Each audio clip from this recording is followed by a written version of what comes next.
Hello, good evening, and welcome to the stream. And if you're watching on YouTube, hi all, welcome to the video and or the stream, because we're also streaming to YouTube as well. Yes, we are. Right, okay, so I've just got a couple more social medias to do. So give me 2 seconds to get that done. Should not take but a moment.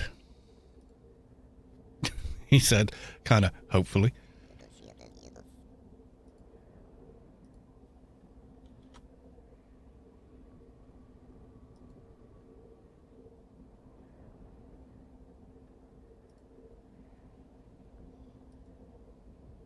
Right, let's see now.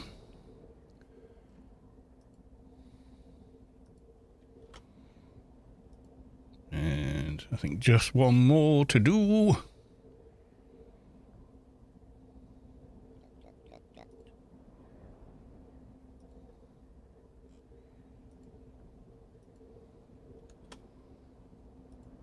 Right, okay, I think we're there. I think we has everything. Right.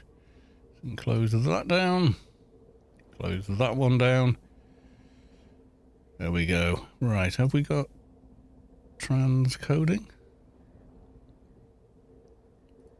Need to check that. Escape TTV. I love your dedication to AO. Oh, thank you. It's not really dedication. I just like Anarchy Online. It's like it's not like I have to try. But thank you. I appreciate it. So we got that there. We got that there. I need that one open so I can read the chat on YouTube if there is any. But people seem to chat on the Twitch and watch on YouTube if they want the higher quality video. Mathematica, welcome to the stream. Now, what did I forget to do again? At the end of Saturday's stream? Yeah. So, yes, I forgot again. So the Grace giveaway draw that I should have done before we went and raided Nave, I'm going to do right now. You saw that? Yeah, Lopnik was drawn from the giveaway, so congratulations.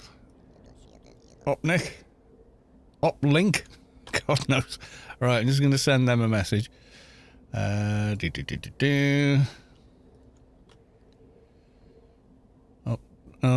I don't know which one it is. There's one with a capital O and one without a capital O. There's three people with the same damned name.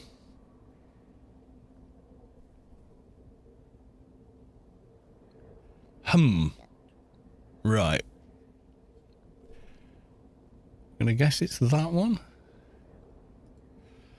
I'll send a message. Grats, you won the Grace. Send message. There we go. They won the Grace. All right, we need to go back to Rubicar. Yes, we do. Poof. So are we... Oh, we're still on the intro screen on YouTube. Let me fix. There we go. Right, okay. Beer o'clock on a Monday. I know, but Monday's my kind of Sunday.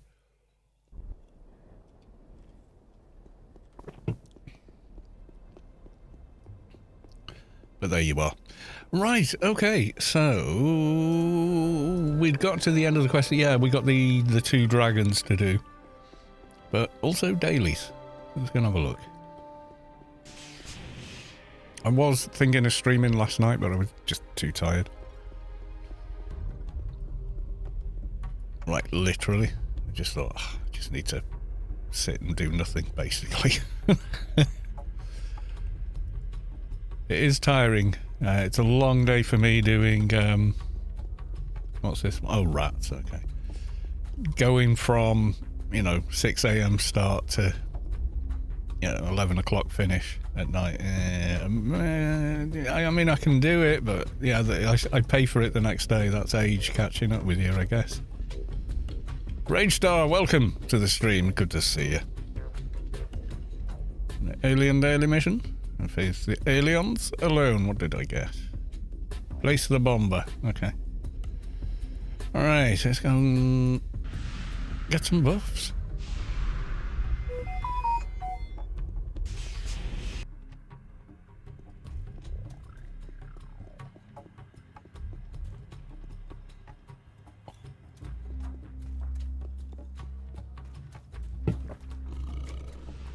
Alright, we'll go for one of them. What did we get to? 212 we've level 2 now, which is kind of amazing.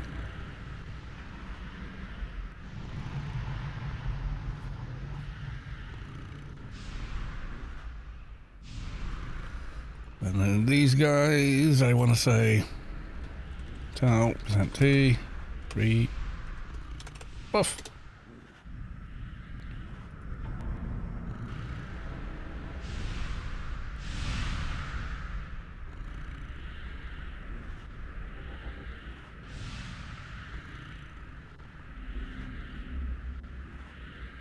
Oh yeah, you got to be 215 for the big ones.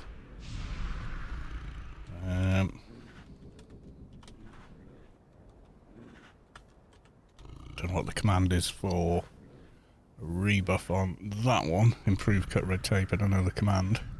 Jinxed Phalanx, welcome to the stream. Good to see you. So buff menu there. Yeah. ICRT, right, I'll remember that. Just use the initials. Simple as. Right, okay. I have to get out of the way for everybody and do a few of our bigger buffs.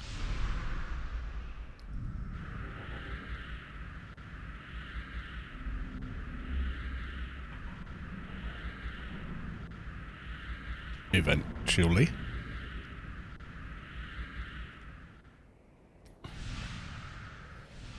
Don't know if I spent the IP or not. Oh, it looks like I did. Right. That looks like we're just shy on Psychic and Intelli, even with Odin's missing eye, for being able to wear the quality 300 armour. You've got to be 800 on all, so pretty close. Pretty damn close, but not quite there. Excuse me.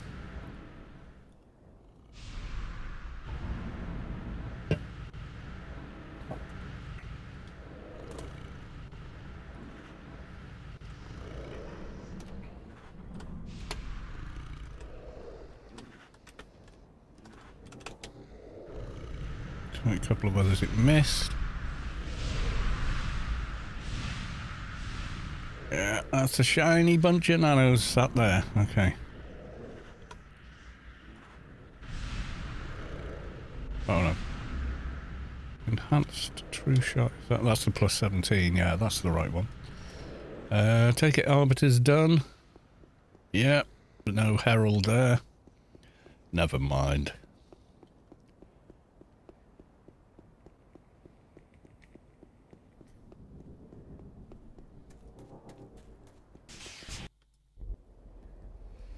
So how's everyone's weekend been? Which backpack's that?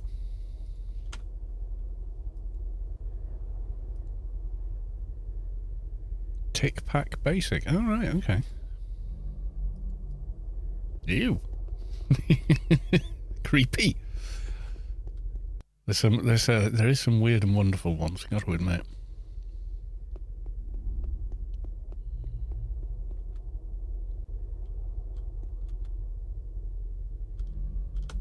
Ah, I missed the post again.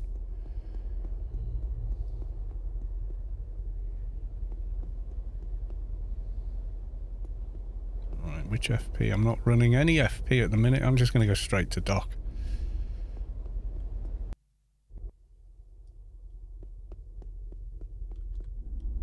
Let's just sneak up there. That's where I think.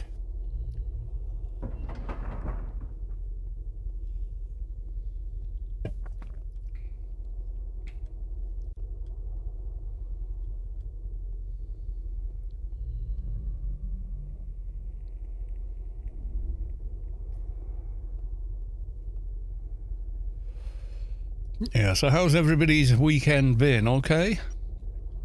Oh, you're kind of like grouchy because it's Monday.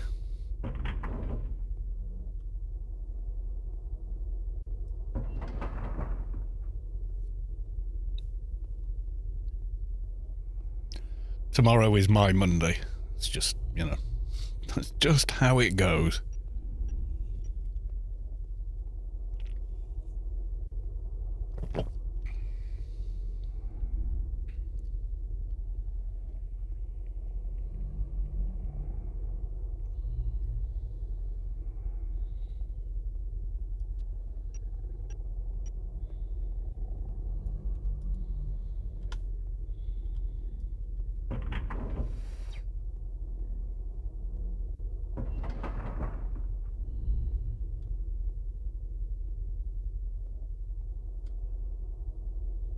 They are quite good models, you know, given the age of them.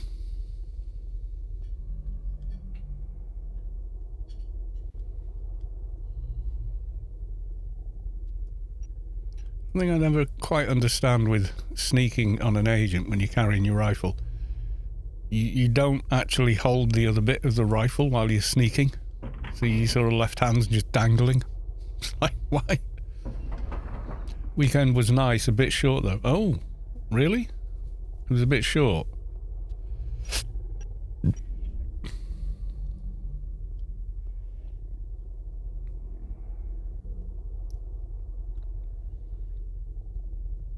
Well, you were like, did you do what I was doing, which was working like early on Saturday?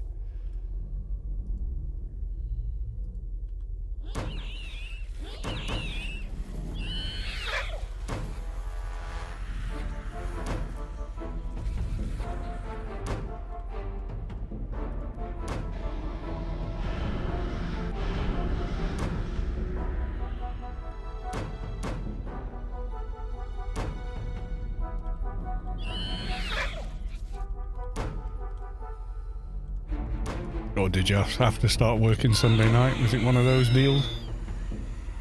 Oh, camera's all wonked out. Damn. Oh well.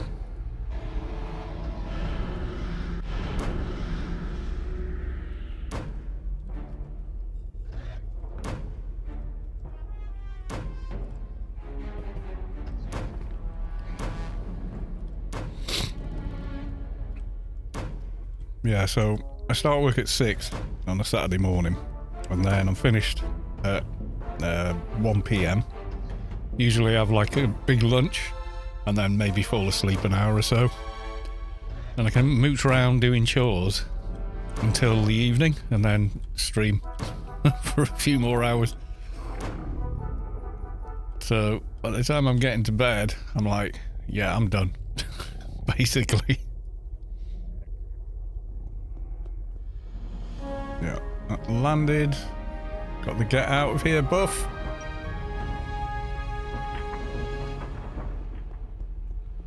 Oh, right, yeah. I know what you mean. A lot to do and not much time to relax. Yeah.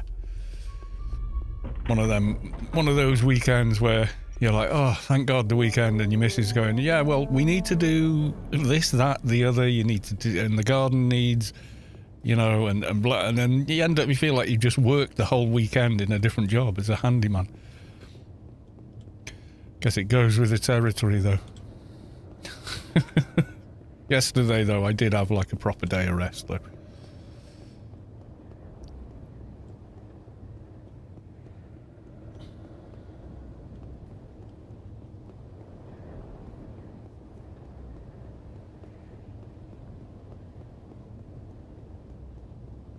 Thing is, if it's gardening and stuff, I don't really mind so much. I wouldn't want to do it as a living. Number one, because I'm not that good at it. But also, I like to do it at my own pace. You know, I'm in no rush when I do gardening. And if you do it as a trade, well, you know, time is money and all that, so. But just mooching around, you know, getting stuff done. If it takes an hour job, takes me 3 hours, so what? You know. At least that's how it feels in the summertime, right? Because then you're just sort of like mooching around the garden and going, oh, I think I'll make another coffee or something. Or in my case, another mug of tea. You know. Then I'll get back to this and, you know.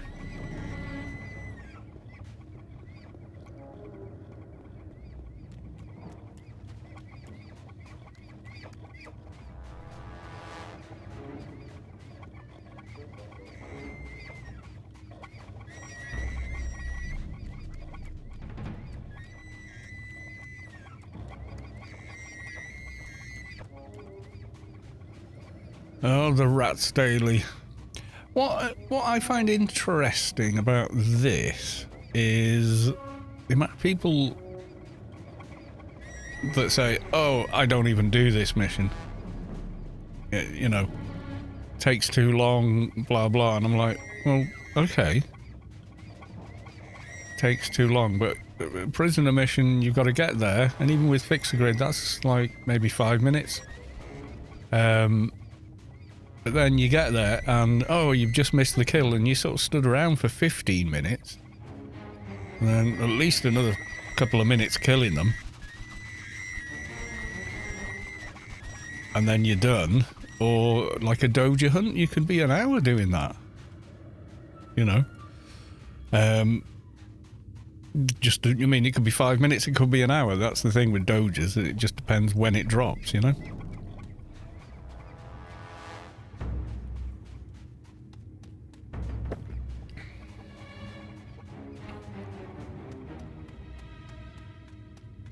And people are quite happy to do those, you know.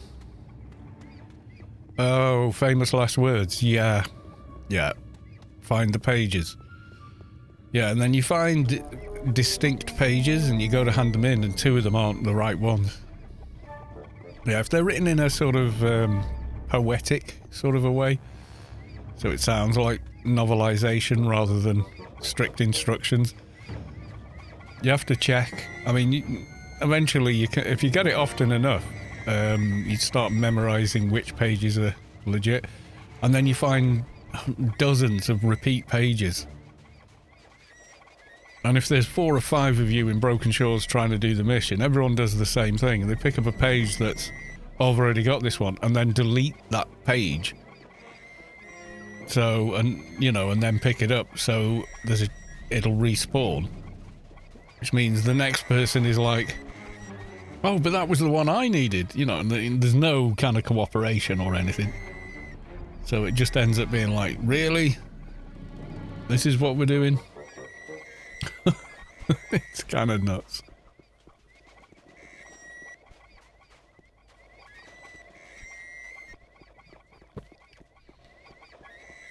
You delete that daily when you get it, says Rage Star. Yeah.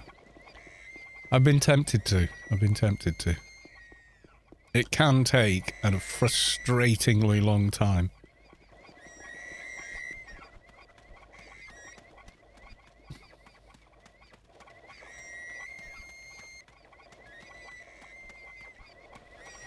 You're kind of at the mercy of drop rates and whatnot, whereas Rats is just run around the same spot or the same areas you normally do.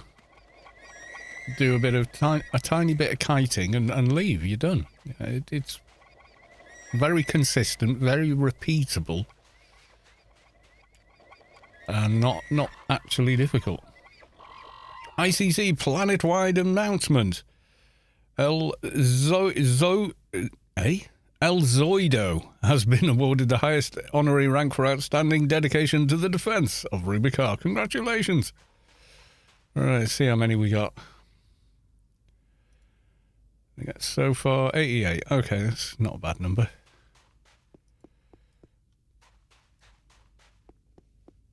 Yeah, famous last words. You only get it at like 130 to 160-ish, I think. I've never had it on this character, though. I've had it on plenty of other characters over the years. The Cup Daily, yeah, it's very long-winded. It is definitely long-winded.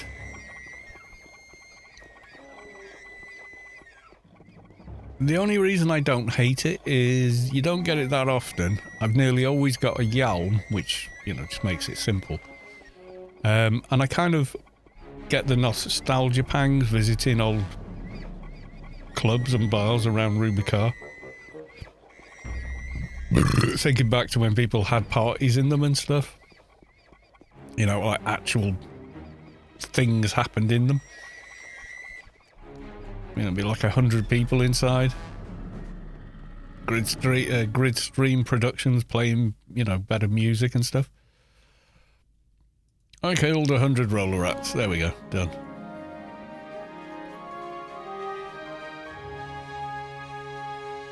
Yeah, once you know the route around Rubicar, it's not so bad. And with Fix-A-Grid and stuff now, yeah, it's pretty easy. Yeah, you can use Scotty Boy and Fix-A-Grid and some Wampa hopping in certain cases.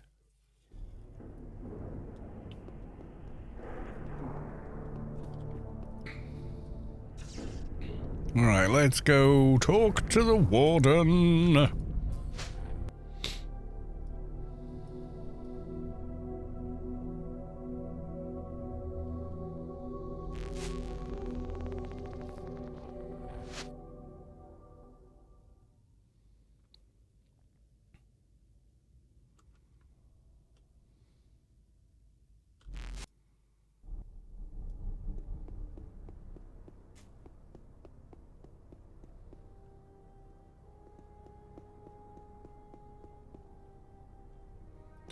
Has anyone in the chat tried the new Star Wars game? Any of you guys tried it? I was like 50-50 going to buy it yesterday. And then play it all day. And then most of the reviews I found were mixed and said, you know, Ubisoft, after the first month, they do some pretty deep discounts. And I thought, yeah, maybe that's when you should get it, you know? Especially with the pricing they've done. Like, the base game is, you know, $60, whatever, $70 now. It's £60 in the UK, anyway. And it's mixed. I've played the others. I've played the kind of Jedi ones. But I always liked the Jedi ones, you know. All the way back to Knights of Rubicar, or whatever it was called, where you start off as a Jedi, then lose all your Jedi powers, and it's just you with your pistol or your blaster. And you've got to go through the whole storyline and relearn your powers, kind of thing. Which kind of makes sense for a game, you know. It's like the whole game's the tutorial to become a Jedi again. And that was such a good game with a great storyline and stuff. And they had, I'm not sure which one it was, but it had live action cutscenes that were converted into like super low resolution movies. I just remember the guy in the white shirt with the beard, the short beard and hair.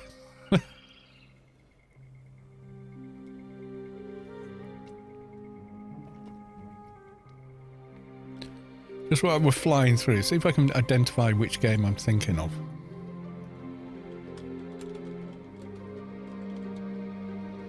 Star Wars games. Careful, no, it's an old, not Battlefront.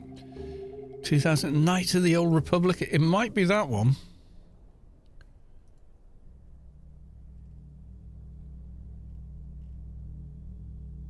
I'll recognise the dude from it. Yeah, there's none of this new stuff. This guy's good. This is a good couple of games.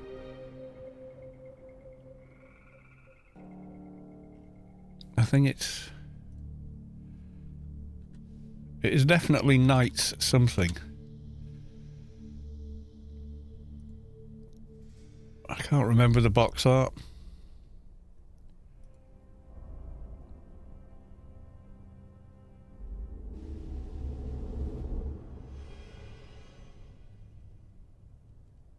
Oh, yeah, and it had this, like, live-action cutscenes.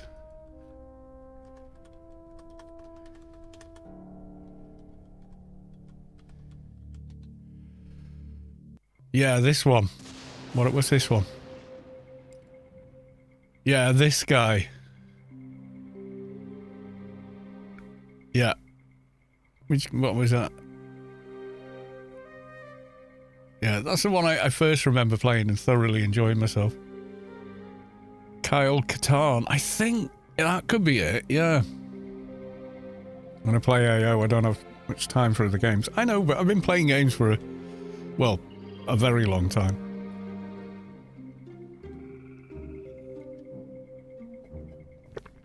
Yeah, at the beginning of the game, you're a Jedi, but something happens, I can't really remember, but you lose your Jedi powers. And then you have to go through the process of kind of relearning them bit by bit.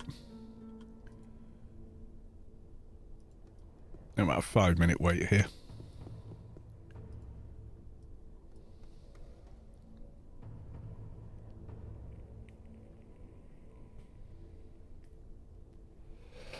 Generally, with these characters that I build for streams and video, the only time... I mean, I do a little bit of background stuff, but not much. So, a lot of the time, their playtime is entirely recorded. So for this character, it is this particular one, because I've like maybe logged in once or twice outside of the streams, but I'm not leveled or really done much.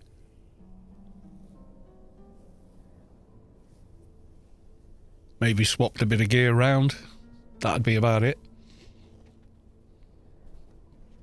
So yeah.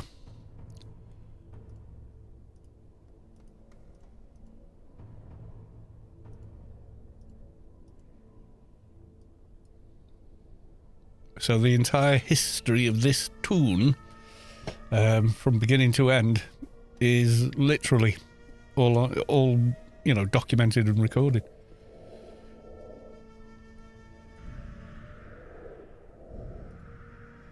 No, okay.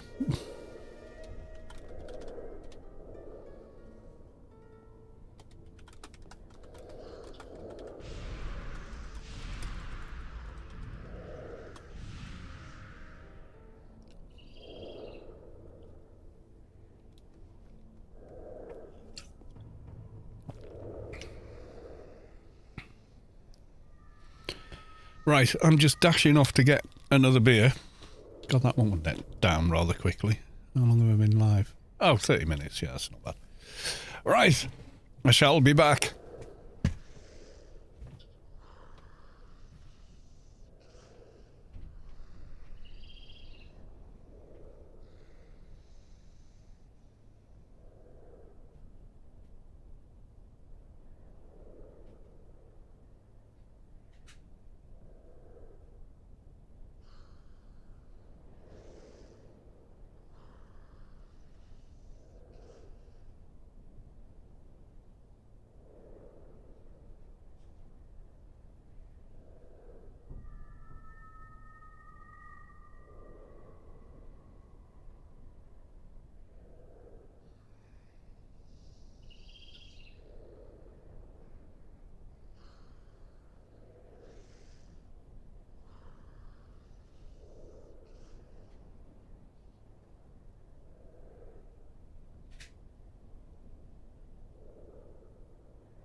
I think they're excited for it to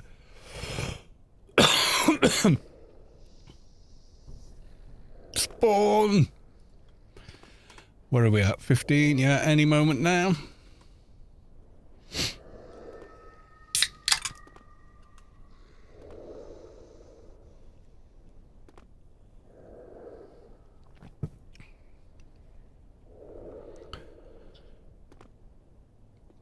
Wish I'd got a bit more of the serpentine gear, actually. It's not bad.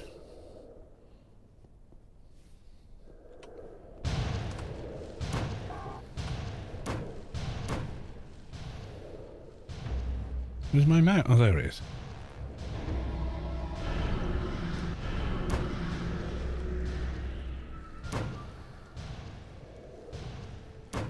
I won't outdamage a 220 MP, let's face it. I don't think much chance.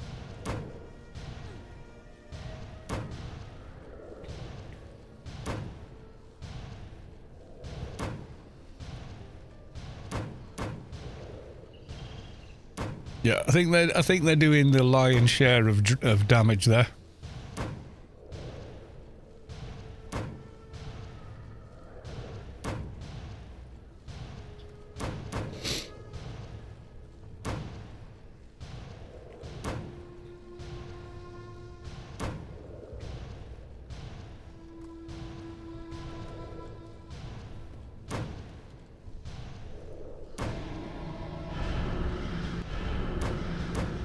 Yeah, they're wailing on him. What level pet have they got? Let's have a look. 223, yeah. Still, the 223 pet buffed up is still a hell of a lot of damage.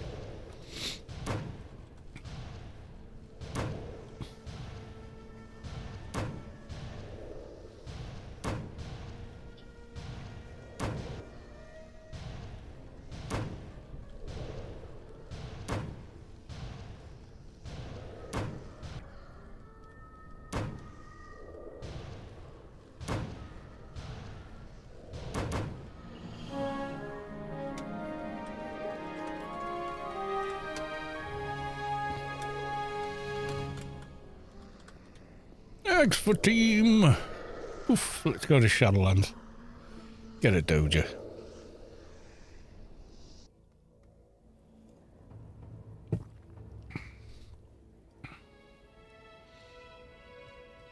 Alright. Doja time. At least now we're able to solo dojas without too much trouble.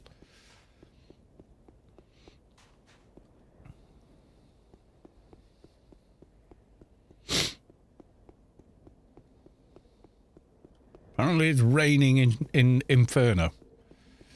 It's just inherited the weather from wherever we were, I think.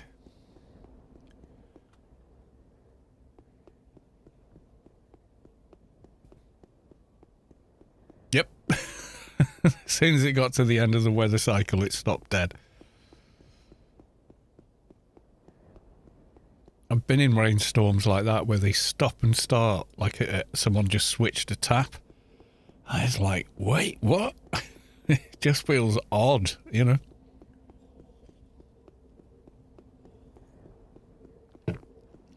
When I first played AO, I would play all day and all evening on a day off. And if it was a work day, it'd be, you know, whatever part of the day I wasn't in work.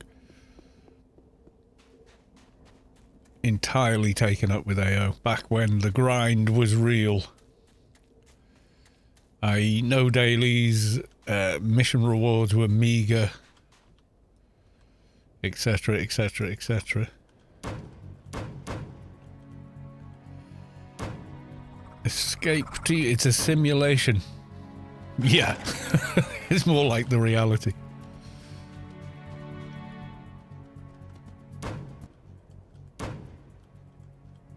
Yeah, and you would just... I got my first, you know, the 1K token board. I actually got that.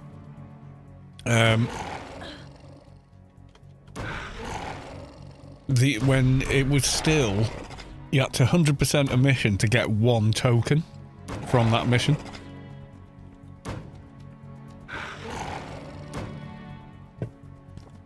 So I literally did 1,000 missions before I got that bored. It was a different era, that's for sure. Is he coming? Doesn't seem to know where he's going, that one.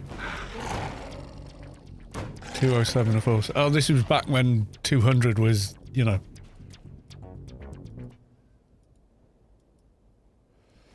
The max level. But yeah, I got the 1K board quite a while before I actually got 200. I mean, I was, at the time, what was considered high level, it was like 150s to 160.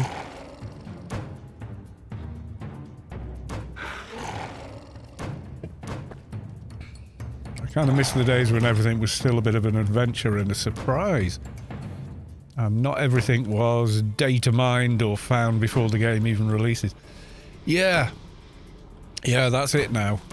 When you look at, you know, a new game comes out and within 10 minutes, or, you know, within 24 hours anyway, being more realistic, within about 24 hours, everything about the game is already known. And it's known because it's been data mined. You know, they know where the content is, they know, you know, just like a ridiculous amount of information about something so new that, and I try and avoid videos about games that I'm actively playing for the first time because they just spoil it all. You know, there's no discovery, there's no joy of finding something out and feeling like you've discovered it, even though you haven't, well, you have discovered it, but you're not the first person to discover it, so to speak.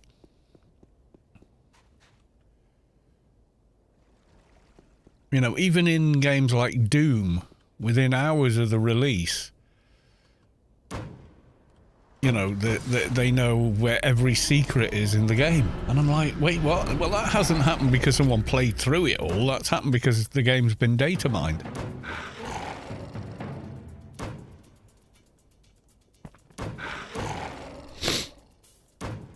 Which is nuts. But yeah, I mean, the thing is, people watch those videos. That's why people make those videos. What going on there? What's he killing? Is he doing the quest? He looks a bit high level not to be.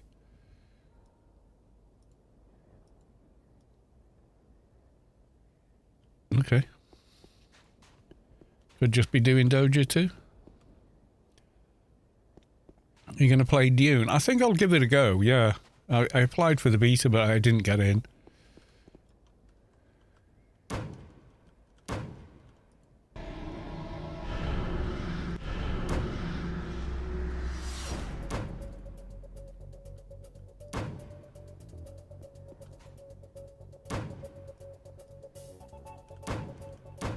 I've not been invited yet, anyway. Yeah, it said, what other survival games have you played? And I was like, well, none. Oh, you bastard. It's gone in the ground. That's annoying. Oh, toes? No.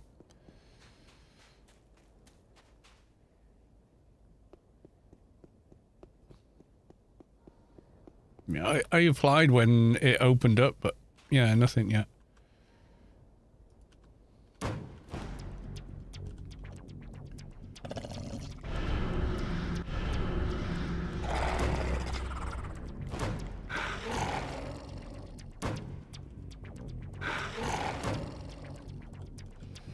Yeah, asked me all sorts, like my system specs and stuff, so I posted them thinking, yeah, look, top of the line system, come on.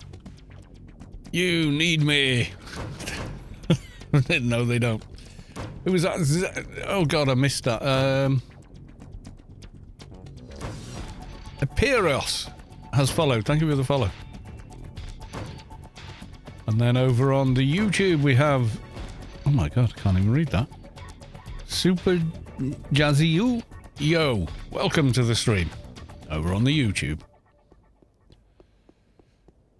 Makes sense, survival world. Yeah, because Dune is very much about survival. Definitely.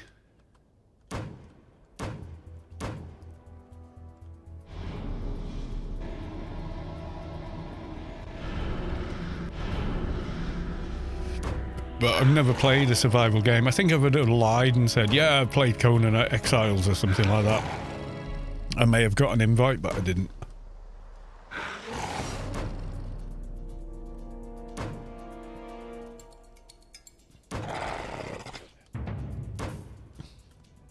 Thanks to the Zan. No, not yet, no.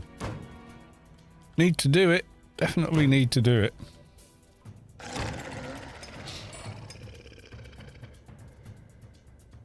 I mean, it's the weapon to have, that's for sure.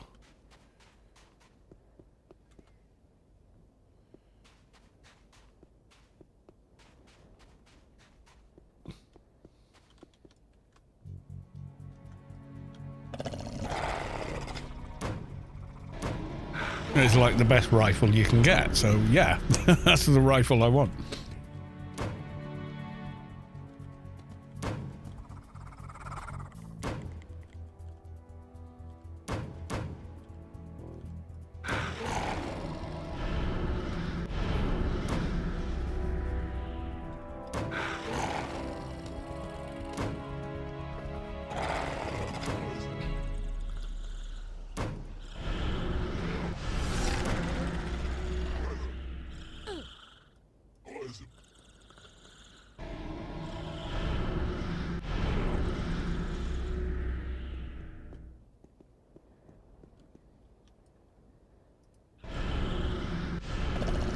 So you spoiled my pull now, you stupid Haitian.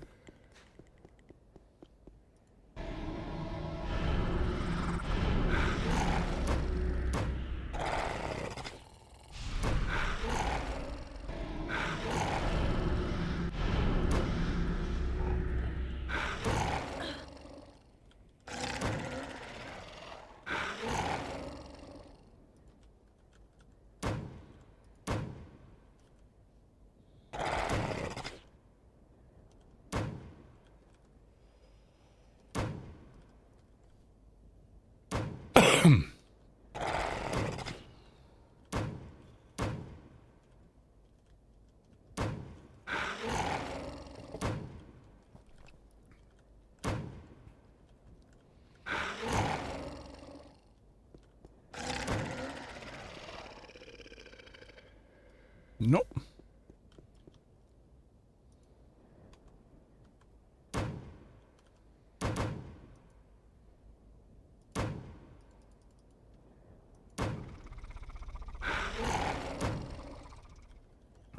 Yeah, I should get an angst of the Zan.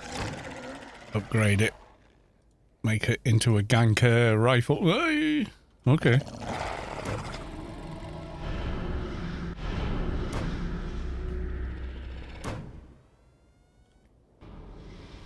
That's the one I've got on my other agent, so yeah, it would make sense.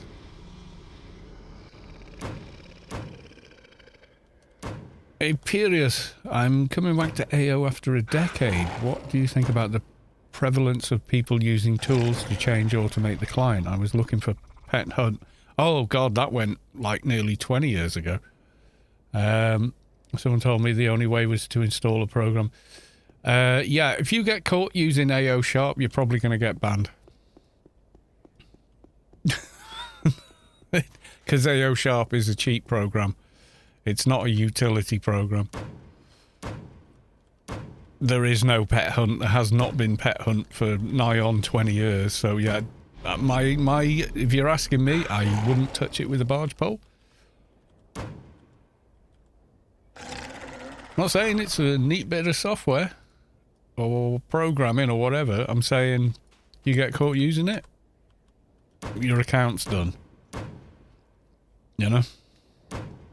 No matter what was on it, which characters were on it or whatever, it just is gone, man. And all the stuff in the bank or whatever is gone too.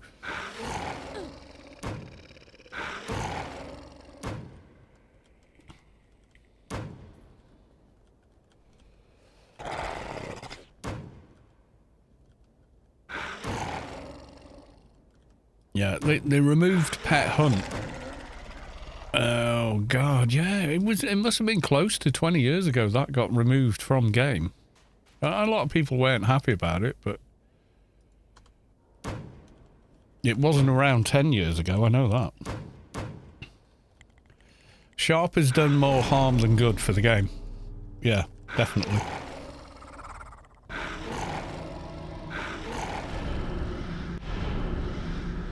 You know, if you're thinking of going that route, well, you know, I'm not going to tell you what to do, but I would say, please don't ruin the game I love, you know. Because that's all AO Sharp does, effectively, is just ruin the game.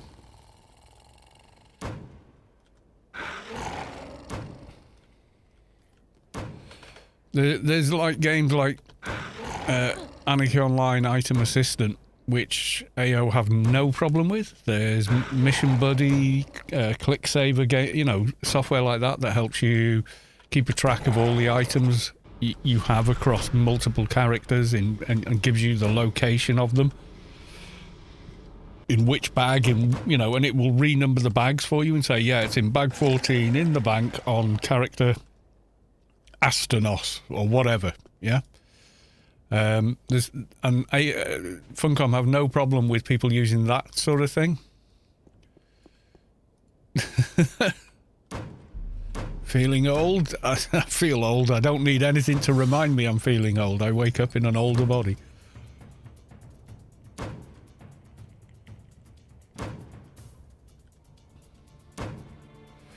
Oh, ingots. I don't even know if they sell at a monetary value that's worth much anymore.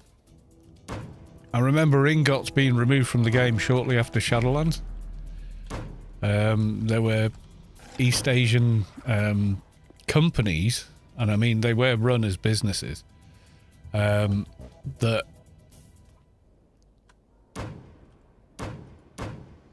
you know farmed ingots 24/7 just so they could sell gold. That was 100% a thing, and Funcom just removed the ingots.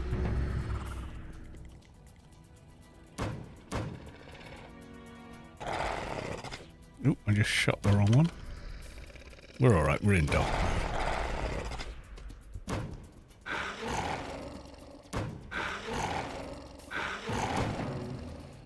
Some people turn to it. Well, I didn't. What do I gain from AO Sharp apart from the ability to cheat? Put on items I wouldn't ordinarily be able to put on.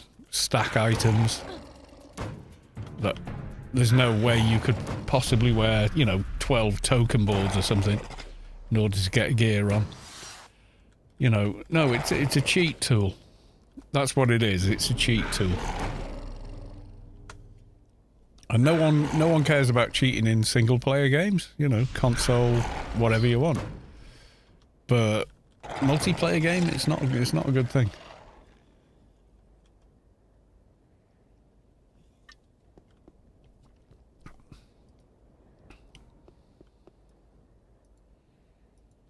The automation of characters, yeah. Well, I play the game to play it. You know, I'm not really asked about. Meaning I can just leave it play and walk off and do something else. My enjoyment of playing the game is sitting at a computer and playing it. So there's no appeal to me for that.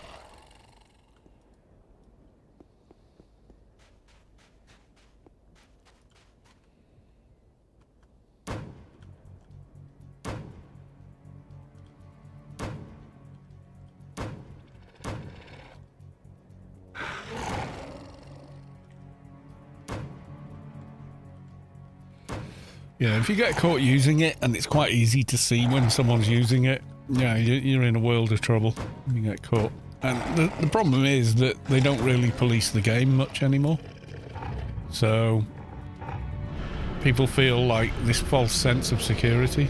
They can tell if it's been injected into the client. You gotta remember, any data your computer sends to the game servers is logged. Can be looked at any time, etc., etc. So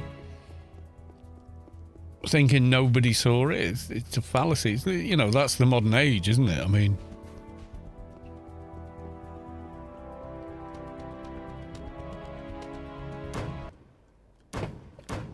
but especially so in something like an MMO. I mean, yeah, maybe Funcom don't do enough to deter people.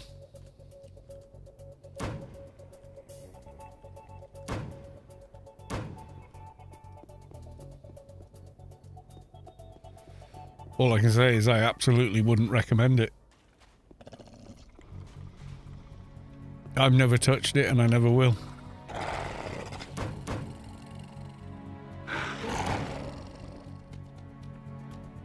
You know, you can supersede game mechanics and stuff with it.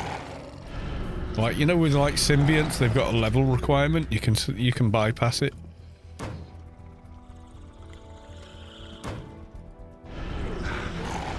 Which gives you a massively unfair advantage over other players.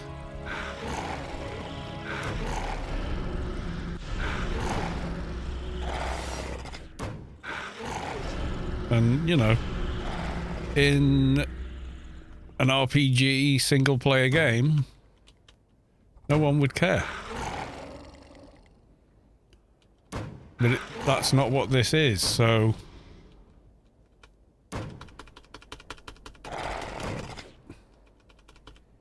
The hell? Why can't I cast a heal? I can cast that one. What's it say? Biomet 1050. What?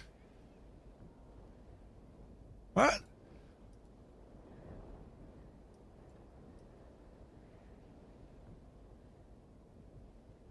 There you go. I'm going to give myself 1100. That's better.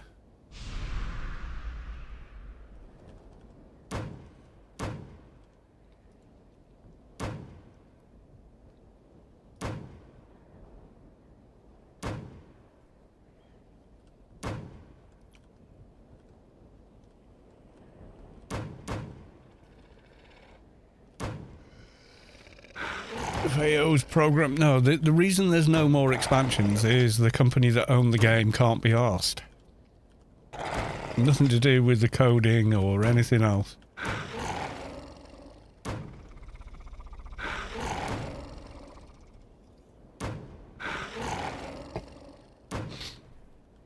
It's been on. It is an old, you know, programming language, etc. But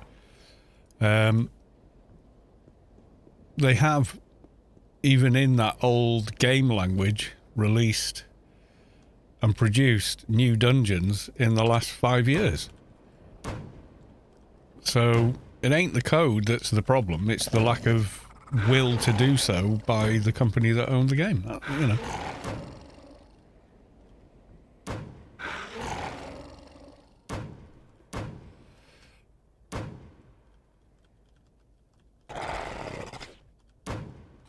It's not like it's, you know, a lost code or something. No one knows how it works anymore.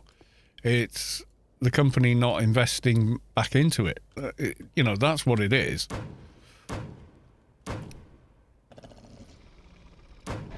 If they'd put all the time and resources into AO that they put into Star Wars Lego game they made, or whatever IP they had, They could have done tons of stuff with the game, but they didn't. And the thing with Funcom is they hyper-focus on the latest game they're working on, and to the expense of all others. They didn't make a programming language for the game, no. No one knew how to make MMOs when they made AO. There was only... EverQuest and one other game that were the MMOs. There was nothing kind of before it.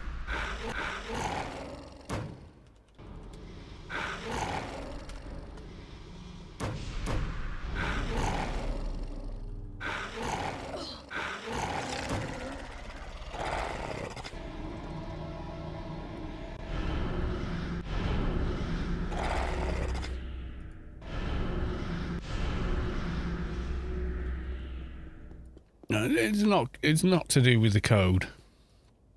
It's to do with the company that own it just don't care. You know, it's simple as that. Yeah, there was RuneScape, EverQuest, AO, Lineage 2, couple of others maybe, and then 2004 WoW comes along, and suddenly MMOs are, the various companies that make games were like, that's what we should do. That made millions of dollars,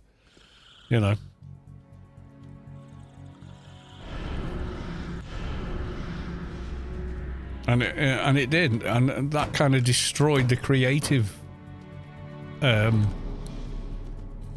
aspect of MMOs. They all cloned WoW. They all had to be the same because, well, the board says, well, that made money, copy that. They all tried to follow suit instead of doing anything original. Anything original was told, make it like this thing.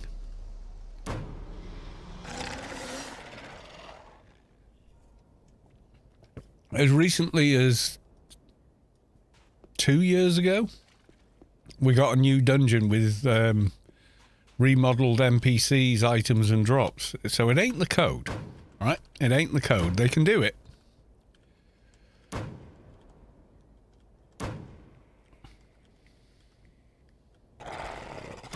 They're more than capable of working with what they've got.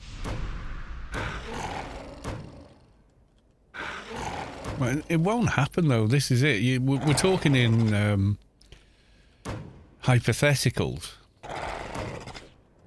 Because the cruel reality is they want the next big selling game with mega dollars for the game.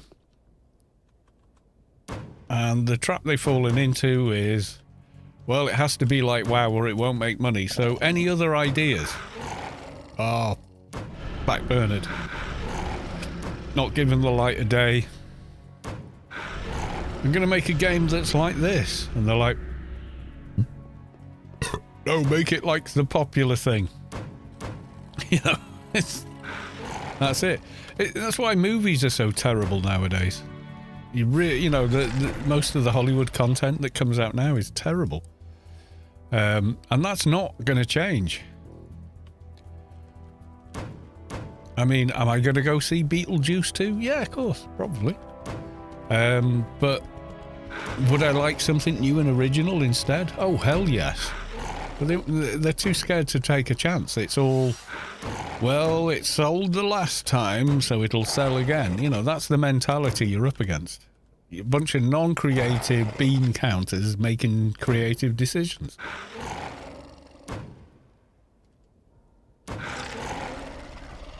Unreal 5 and Unreal 4 are terrible engines for an MMO. Terrible engines for an MMO. The transversal stutter, the load time stuff and everything else. No, it's bad, man. That's bad. That's a really bad time for an MMO. You got to load in random players from XYZ, and it's got to upload what they look like, what they're wearing, in what slot. I've played Unreal 4 games. I'm on a 13th gen 13700K processor running at 5.5K, and an RTX 4080. And the Unreal 4 and Unreal 5 games, you get high frame rates, but transversal stutter, stuff like that, it's really bad.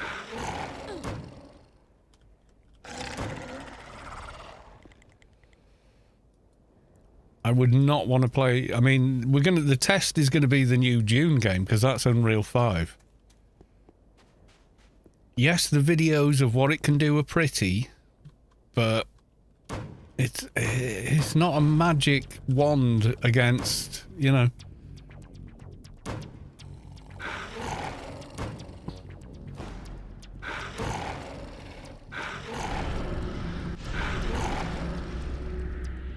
You see, you can do it in a WoW kind of MMO where there's a very limited amount of graphical information about what another player is wearing, but in something like AO,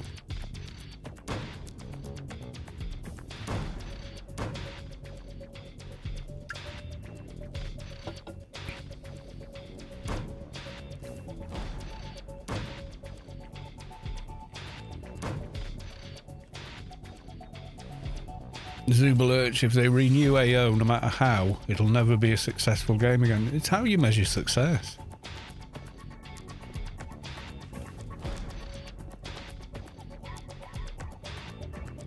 A successful game has to make way above what it costs to make to be called successful anymore.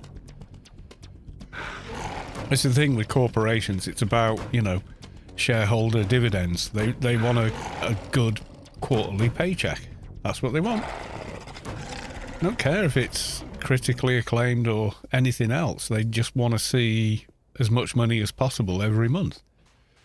And that's unsustainable to see growth month on month. You know, the world and the universe itself is actually finite. You can't have everything, indefinitely increasing.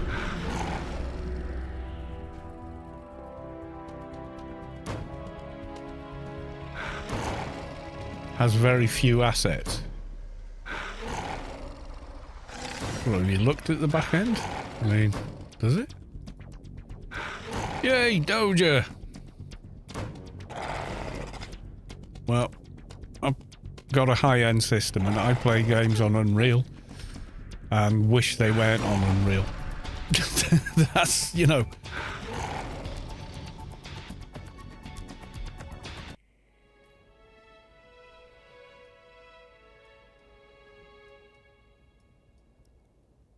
Do you know what doesn't have transversal stutter but does have ray tracing and a bunch of other stuff? The Snowdrop engine. That actually works really well. I played the Avatar games maxed out on unobtainium settings. Looks and plays great. And I mean, is spectacularly beautiful looking. And I've played Unreal 5 games, which... Single player works, but there's quite a lot of transversal stutter, and it ain't my system. There's nothing I can upgrade to, realistically, that would make any meaningful difference. Yes, I could go to 14th gen for the 2% gain, or I could go from a 4080 to a 4090 for more VRAM and, and some more CUDA cores, which aren't the bottleneck. But the whole, just make it in UE5. I've seen a UE5 video and it looks amazing. Yeah, it does look amazing. But it's not going to fix everything. It's one of those things. I mean, don't get me wrong. There's a lot of great stuff. The RoboCop game looks amazing.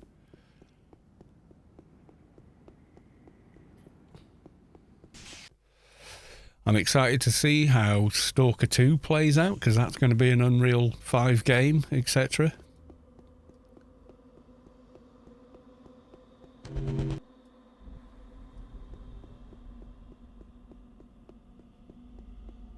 Yeah, but you can't do that. How do you separate the logic from the back end? Okay, so I've just zoned in here, but it's telling me exactly what this person has equipped, and this person, and this person. Where they are, what they're wearing, what implants they have, what buffs they have running. It's all there. Has to do that. What those items look like.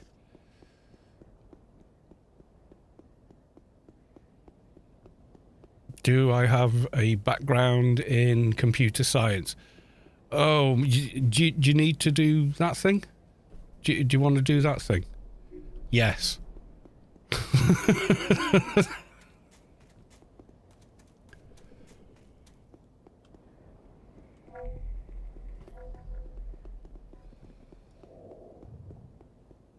Yes, I do.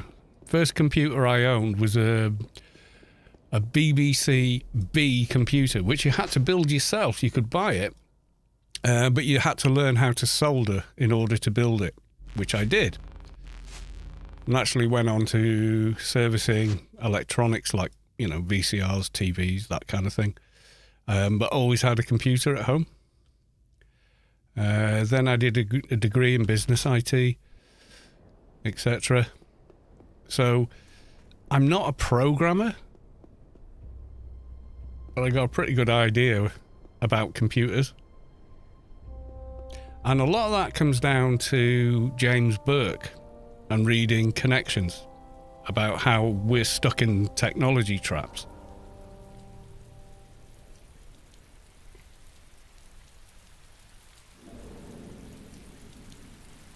The client is just a render slave with some predictions. Yeah, but they're not predictions. It has to know exactly what they are for it to work the same way.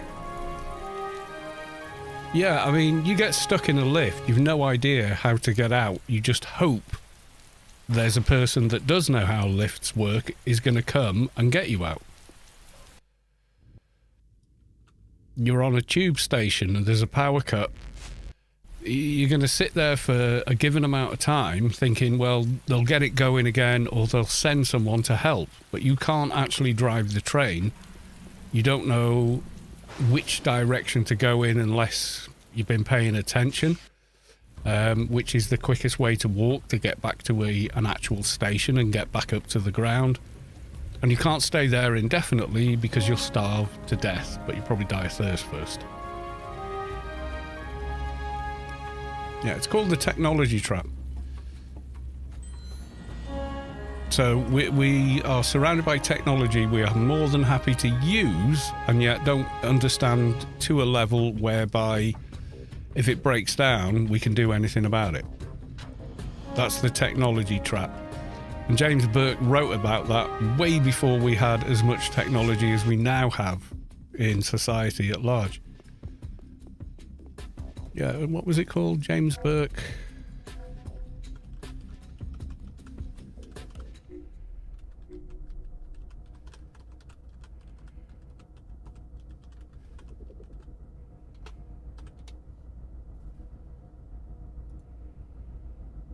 Yeah, the technology trap. Let me get the link for you. Yeah, I mean, have a look. This is old stuff. I mean, I watched it when it was live on TV. And it made quite an impactful impression on me. I was like, oh, right, yeah, no, he's absolutely right. You know, this is at a time where I'm a kid that's, you know, building tree houses, riding around on push bikes and, you know what I mean? And then I watch this and think, there's so much more I should know about how the world works, so I'm not trapped by it. I mean, it comes in a book as well, if you prefer written word over, you know, whatever. But, yeah, I mean, he was right then, and that was like nigh on 40 years ago, and nothing's changed. In fact, if anything, he's proved more and more correct, because, you know, you think of how many people use a cell phone versus how many people can fix a cell phone. And there's a huge, massive disparagement in numbers, isn't there? You know, when we were technically more simple, i.e., you know, we were hunter-gatherers or, you know, basic, simple farmers, you could learn how to do that in a few short years from your peers, and you knew enough to survive and how to build a shelter and yada yada, and that was the limit of the technology at the time. But then we invented the axe and tools, and it took so long to become good at building an axe or any other tool like a plough that we started to segregate society to the point where we're going, right, there's these guys and all they do is make tools. They haven't got time to do the using of the tools. We're going to give that job to someone else. And we start to segregate in society and form a hierarchy of people that make decisions, people that do and make things to keep them going, and then people that do the job of keeping everything going and doing the work, and then everybody else. So that's kind of how all modern society is structured, and from that point in time. And we've never really moved past that. That's where we're at.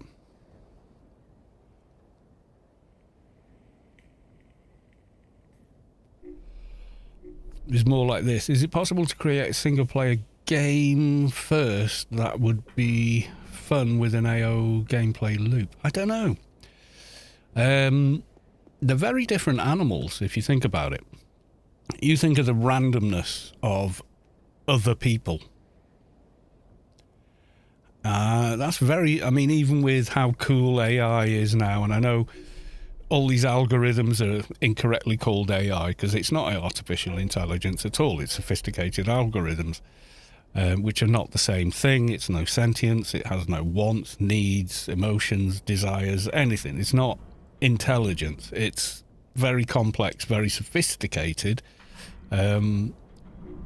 algorithms, and they're brilliant. I mean, frame gen, upscaling, AI art has just gone like a rocket from, oh, you can tell that's a load of bollocks, and look at his face turning into a nightmare fuel monster eating spaghetti, to, yeah, that looks believable. You know, in less than a year. And it's accelerating, but calling it AI, it's a buzzword. You know, it's like RGB. It's on everything. It's like, well, we don't really want it on everything, mate, you know. So trying to make the randomness of interaction with other real human beings, is it doable? Possibly. There was what was it? Goat Simulator, MMO Simulator, and they did a pretty good job before any of the AI algorithms. They just programmed it. So the global chat looked like an MMO's global chat. It was fucking funny as well. Had a sense of humour around it. Could it be done? Yeah, probably. But it wouldn't have the spontaneity, randomness, and what I think attracts a lot of people to an MMO, which is the interaction with actual other people, which are, and a person is a huge stack of things. You know, they have wants, desires, political opinions about this, that, the other.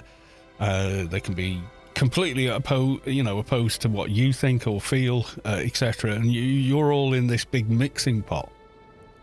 And without that human element, I'm not sure you could manufacture it. It would be kind of the Truman Show or the Matrix. Your brain would keep telling you, no, there's something not quite there. Anyway, I'm getting a beer.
Get one for me.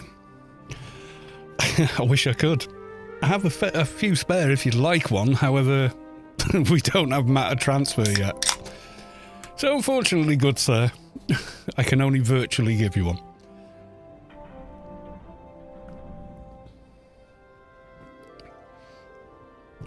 E.g., there's lag.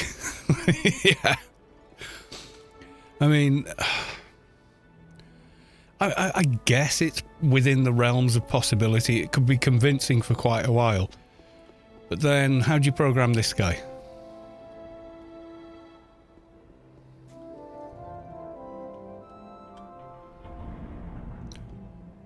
Who seems to be smaller than me.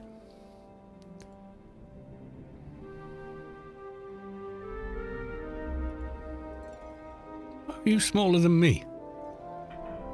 Why are you running? Nope, out of range. You know. Yeah, have you ever seen Goat Simulator MMO?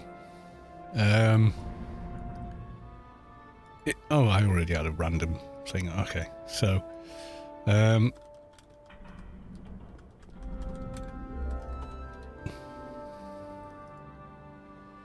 Yeah, Goat MMO Simulator is the name. I think you can probably get it for like a couple of bucks on somewhere. But the chat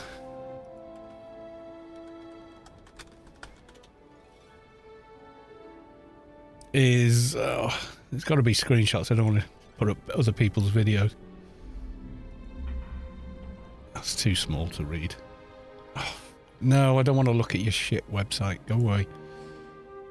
Yeah, but the chat simulator in here is like people arguing about God knows what, and you know it's pretty funny, but it's like it's a gag, you know, trying to make it a sustainable thing where people are sort of saying things and actually having arguments at cross purposes a lot of the time.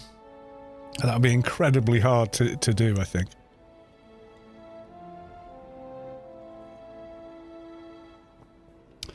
I think the problem with, and people, I get asked literally every stream, do you think there'll be another, do you think they'll ever make AO2? And I swear to God, I've been asked that question every stream since 2019. And pretty much every video since 2015. And my answer's always been the same. I don't think anyone's ever going to make it because they just don't make games like this anymore. You know.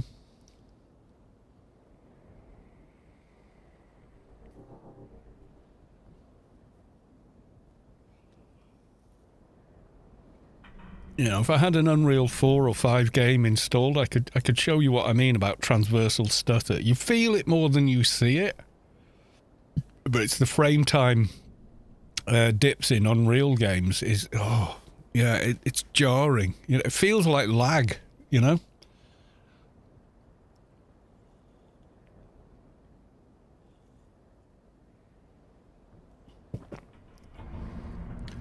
Yeah, I think there's the other side of the coin. Is the market there? Is there an audience for it? History repeats, old ideas make a comeback. Well, especially now. I mean, that's kind of become a self-fulfilling prophecy because that's what Hollywood are doing. They keep remaking movies instead of taking a chance on something new. You know, 99 times out of 100, we'll just do the same thing we did before. Rather than, we got this new thing, let's give it a shot. Zappa called this out in the early 80s. But he was talking about music and record companies, okay? So he said back in the day that the Mothers of Invention got signed, the record execs, they didn't really know much about music or what was current or what the kids were into, but they could see what the kids were into or what the kids liked. And they just went, I don't know if these guys are any good, but, you know, the kids love them, fine, give them a deal. And let them go record, you know, some albums and or records or whatever. And they would completely take a chance on it. And then the people of that era slowly joined these companies and worked their way up to where they're going, we know what people should be listening to. And now it's at corporate level where you've got the suits in a boardroom making decisions. Everything has been homogenized. So it can be made as cheaply as possible for the maximum profit. Which is why mainstream music all sounds the effing same. Because it is. You go back to like clips from like The Tube or Later with Jules Holland still is keeping music alive to some sort of degree. Later with Jules Holland is, but like you go back and watch an hour-long segment of The Tube, which introduced new bands because Jules Holland's always been about that, or even the hit parade in the UK. From like the 80s and mid 90s, every song sounds completely different. It has been produced in a completely different way and recorded in a different way. And there's this massive variety of different flavors and stuff. And it's glorious, man. You can go from someone going, singing, "You were never on my mind," in the most kind of like low energy, gentle possible way, and then the next song that comes up, some guy at the front going, You know, and it's just massively diverse, kind of like performance, recording, and everything. You know.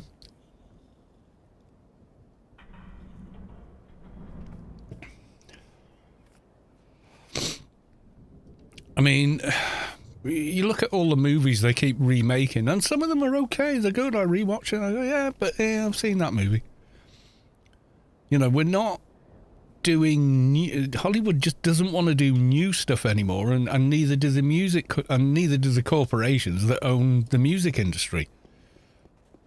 You know, everything is produced on the same software, with the same microphones, in the same environments, with the same plugins, with the same hardware compressors, in the same way, to the same rules, and then production-wise, everything is auto-tuned to death and sounds completely unnatural to anyone with a kind of trained or advanced ear. When a person sings and they go from one note to the next, it's not like a bloody keyboard or a fretted instrument. It kind of goes a little above, then back in, and whatever. And that's natural. That's how a human voice works. But when you listen to a record now, it's auto-tuned, and it's like fingers in a chalkboard to me. It's horrible.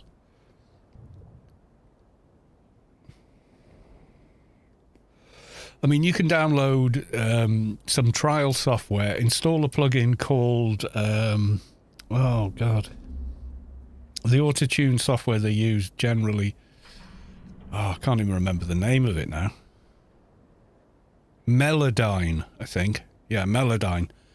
And you can, it's like witchcraft. You can go in and key to MIDI triggers everything a person is singing. So each note begins perfectly on pitch and stays perfectly on pitch. And that's not how people speak. That's not how the human anatomy works, and it's not how anyone actually sings, but that's how everything's done.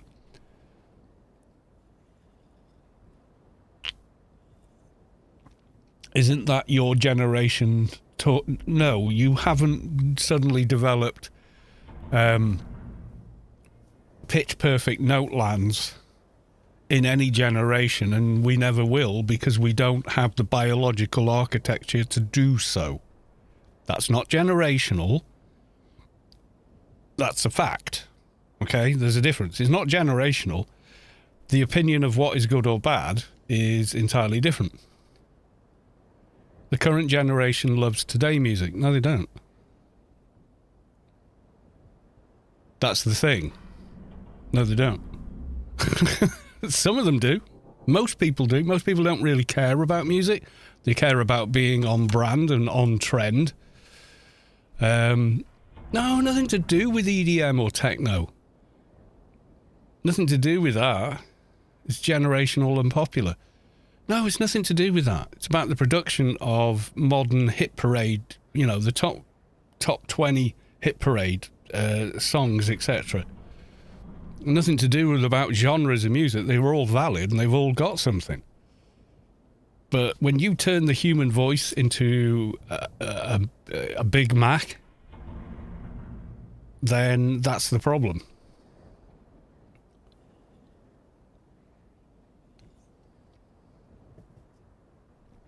For probably 80 to 90% of the population, it's not the music, it's the scene. That's number one. And that has never changed. And that will probably never change, because of the way human beings' minds are structured. So you're down with it and into it because that's your generational bubble. No matter what deep down you actually like, you're gonna gravitate to, I know this one because everyone likes this one and I want to be part of the tribe. Okay, so there's that cohesive element to human beings. We're social animals. We evolved that way, that we exist in groups. So we all want to be doing the same thing as the rest of the group. We don't want to be the outsider, because that's a bad survival trait. That pushes you out of the group and lowers your chance of survival. So we kind of evolved away from that. Yeah, my 18-year-old son listens to the latest, EDM, techno, whatever, but he also likes Stevie Wonder stuff. He likes Elton John. He likes Jimi Hendrix. He likes Clearwater Revival. And I gave him a guitar. These aren't props, by the way. These are real instruments I used to play for a living.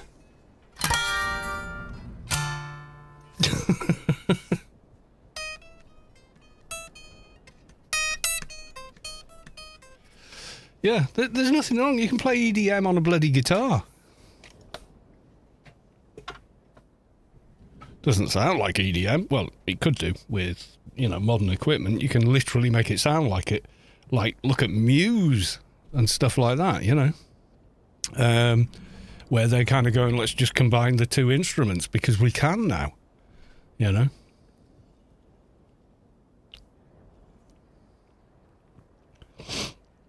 Yeah, so he's what? Is he a Zoomer? 2006? What generation is that? Steve Vai has made some sounds no DJ has heard yet. I'm pretty sure they probably have, but Steve Vai is, incredible. I mean, you got to remember, he got his start in Frank Zappa's band, Mothers of Invention. But I think Mother's music is so musically complex and dense that it's an acquired taste. I think the general population, they want a hit song they can sing along to, when you're watching Demolition Man, are you familiar with the movie Demolition Man, where he's been frozen for like 100 years or something, and they bring him back, and him and Wesley Snipes chase each other around the map, and society's evolved, etc. So now all restaurants are Taco Bell. All broadcast music is simply radio jingles instead of anything else. And he's like, that's how a lot of the modern hit parade sounds to someone who went to a music college and can write for an orchestra. When I listen to it with a trained and educated ear, I'm going to have a different opinion to someone who works a 9 to 5, who's got a wife and kids at home, yada, yada, yada, just wants to hear a good rock song with a nice melody. And me too. I do. I like a good rock song with a good melody. But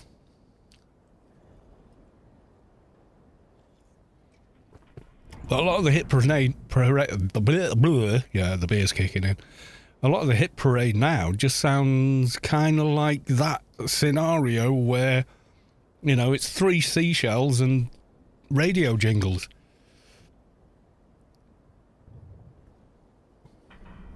Well, the difference is in the 80s and 90s. So if you were a teenager, let's say you're 15 in 1984, you're my age, okay? And that's where I am.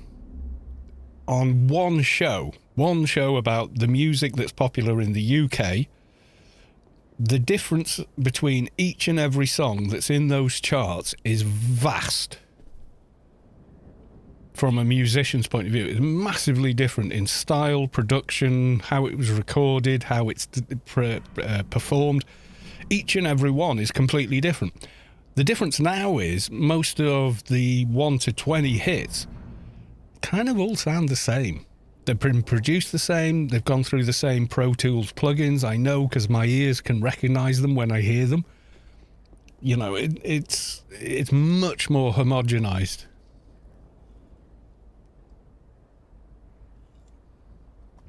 Every generation. No, I wish I'd been born 20 years earlier than I was. I wish I had.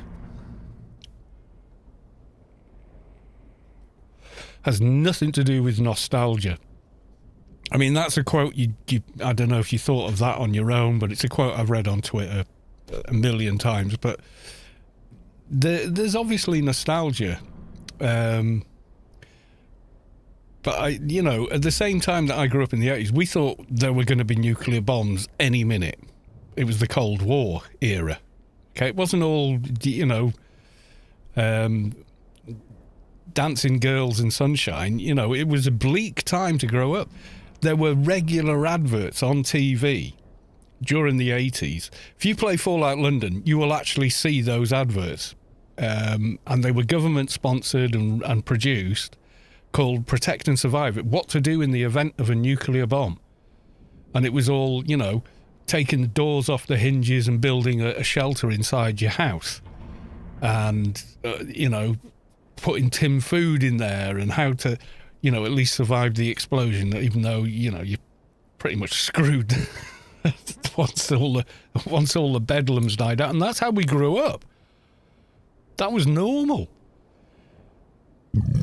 You know, we thought it was going to happen any pigging minute. There were TV shows called The Day After, and whatnot, and they were terrifying.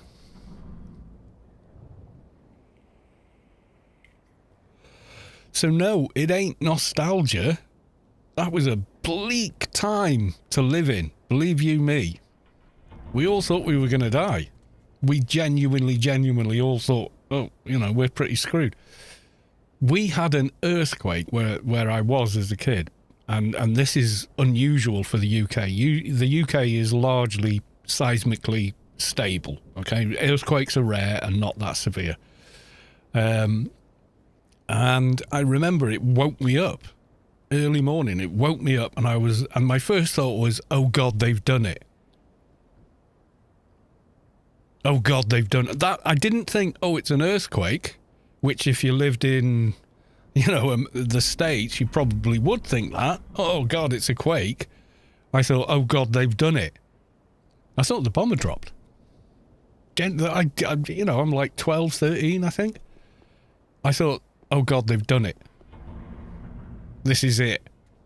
Now it's going to be Mad Max from now on. You know, it was not a good time to be alive.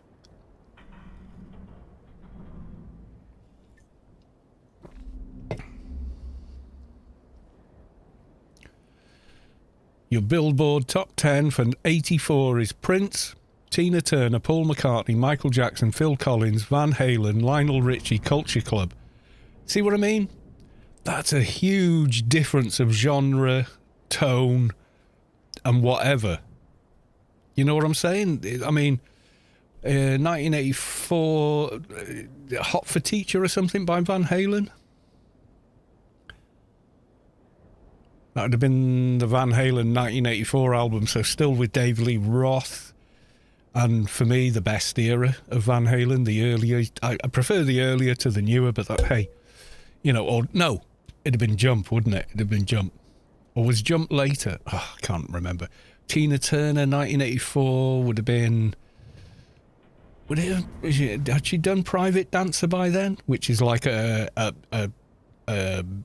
show, like a almost boulevard ballad. Michael Jackson, 1984. Oh, God. Is that Thriller? Could have been Thriller. That was an amazing album. Lionel Richie, that would have been Soul. He'd just been doing romantic soul, you know. Hello, is it me you're looking for? Or it could have been Dancing on the Ceiling, which was more of a disco kind of a hit.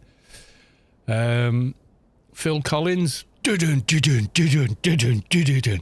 I can feel it coming in the air tonight. You know, that one. And then Culture Club, come a chameleon.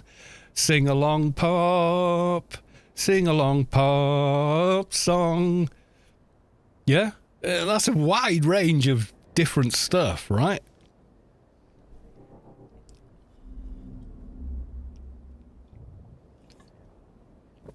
And that's just from memory. So let's have a look. What's that? The top 10 for 1984. Is that Billboard, yeah? So that's the US. Billboard, spelt it wrong. Oh, fuck off with AI. So, title. Prince, When Doves Cry. So the Purple Rain album. What's love got to do with it? Do with it, yeah. So that's a club ballad. Say what you want, but don't leave me. No, I don't know the words. Footloose, down, Kenny Loggins, yeah. What do we got? Yeah, Jump by Van Halen against all. Take a look at me now, and there's just a, power ballad. Jump, just classic Van Halen. Lionel Richie, hello, is it me you're looking for? Yes, owner of a lonely heart. Hang on, see if I can remember it.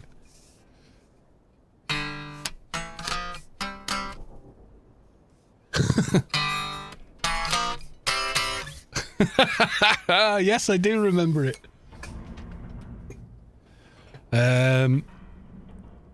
Ghostbusters. It's a movie anthem. It's a brilliant tune as well. Ray Parker Jr. When you're all alone in your neighborhood. I'm going to get demonetized here. John Wayne. I ain't missing you at all. Yeah, that's the one, isn't it? Missing You. Lionel Richie, again, same album. All Night Long. That's a club track. Denise Williams, Let's Hear It for the Boy. Another club track. Cyndi Lauper, one of the best songs and vocal performances of all time. Girls Just Want to Have Fun. Have you heard her sing that live? Holy shit, you try and keep up. Duran Duran, boy band that actually could play instruments. The Reflex is a dun dun dun dun dun dun dun dun. Yeah, they were cool. We had the mullet and the shoulder pads. Time After Time, Cyndi Lauper again, an absolute classic. Time after time, you will, everyone, and you will find this. Time, I can't sing in her key. God, I'm a baritone. Time after time. Pointer Sisters, Motown, Jump, dun-dun-dun-dun, For My Love, dun-dun-dun-dun. Another club track. Talking in Your Sleep. I'm not familiar with that one. It could be You've Been Talking in Your Sleep, which is kind of country. Lorna Branigan, Self-Control.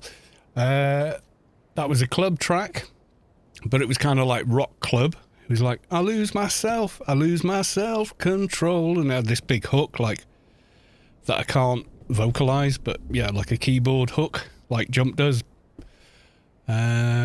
Prince and the Red, Let's Go Crazy, dun dun dun dun dun, let's go, dun, dun, bam, bam, bam, bam. Again, Purple Rain. Say It Isn't So, Daryl Hortz, John Oates. Not familiar with that one. Thompson Twins, Hold Me Now. Hold me now. Oh, hold my hand. Yep, I remember that. Joanna, Kool and the Gang. Don't really remember that one. I Just Called to Say I Love You. Stevie Wonder. I just called to say. Yeah, there you go. Rockwell. Oh yeah, that was very similar in production and everything else to the Ghostbusters track. I always feel like somebody's watching me. Yeah, it was very of the time. Break My Stride. You're never gonna break my stride. Oh, no, no, no, no, no. Yeah, it was a great sing-along rock ballad. 99 Luftballons, yeah. In the UK, it was released as 99 Red Balloons. It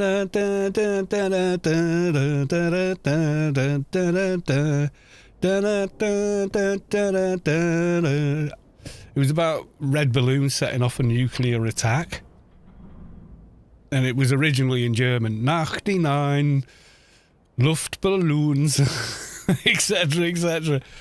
Yeah. The Glamorous Life. I don't know that one. Oh Cherie by Steve Perry. Don't know that. Stuck on You. Yeah, I think they all came off the same album. Elton John. And I guess that's why we call it the blues. If you want a great melody, go to Elton. He's always got it. She Bop. I don't know that one. Borderline, Madonna. Da da da borderline. Da da da da. Yeah, I remember it. Sunglasses at Night, Corey Hart. No, I didn't catch that one. Eyes Without a Face, Billy Idol. I know Billy Idol, I don't recognise the title. Rhythmics, yeah, Annie Lennox. Here comes the rain again, falling on my head like a cool emotion. Kind of synth pop. Billy Joel, Uptown Girl, who hasn't heard it? Uptown Girl, you've been living in an uptown world, you know. Sister Christian, Night Ranger, don't know that. Drive by the Cars, Who's Gonna Drive You Home? Last song, kind of a club track, you know, when they just want you to 99 Luftballons. Yeah, it sounds amazing in German, actually. Yeah, Drive by the Cars is, you know, at the end of the night in a club, they put that on. Oh, they put the slow one on. Time to go, get the last beer. If you haven't pulled, you're done. This is actually the stream where, if you can call it singing. I'm not a singer. The Union of the... Yeah, it's very much the same album. The Heart of Rock and Roll, Huey Lewis. I don't know that one. I know Huey Lewis in the news. God. Chicago, you're a hard habit to break. Remember that? The Warrior, Scandal. Don't know it. You know, if I heard it, maybe I'd recognise it, but I can't think of it. If You're Ever in My Arms Again by Peebo Bryson. I don't know the title or the artist. Automatic. Yes, I remember this. Yeah, this is kind of another kind of Motown pop tune. And it, yeah, I think I do know it. I can't remember the melody. Automatic. And rap and record scratching was coming in at this time. And I'm sure it had that in it. Let the Music Play by Shannon. Doesn't ring a bell. To All the Girls I've Loved Before. Yeah, Julio Iglesias. Oh, God, did he do it with Willie Nelson? Jesus. I didn't know that. I didn't know he'd done it with Willie Nelson. But, yeah, I remember that. It was like Spanish Holiday kind of a deal. Waltz, I think. Caribbean Queen. Yeah, I remember that. Billy Ocean. No more love on the run. I cannot sing, guys. I'm not even, you know. Yeah. Da da da da da dun dun dun. Da da da da da dun dun dun. Da da da da dun dun dun. Dun dun. Yeah, I remember that. That's All by Genesis. Running with the Night. Yeah, it all came from the same album by Lionel, that did. Sad Songs, Say So Much. I'd know it the instant I heard it, but I can't think of it right now. I Want a New Drug, Huey Lewis in the News. I don't remember that. Islands in the Stream. Oh, this was great. Islands in the Stream. This is who we are. No more in between. Da da da da da. And like Kenny and Dolly together, just it's just so good. Pat Benatar. Oh God, I had such a crush on her. Love is a Battlefield, like rock ballad. It's really cool. Infatuation by Rod Stewart. I don't know. Can't think of it. Almost Paradise. Mark Reno. I'd know it if I heard it. Legs. Oh yeah, I remember this. The Eliminator album where they brought synths and synth drums into the studio for ZZ Top for the first time, and it was just like it went massive. This was the making of ZZ Top, that album. Down down down down down down down down down. She got legs. She knows how to use them. I mean, I got the beard. I just haven't got the ability or talent of Billy Gibbons. Right.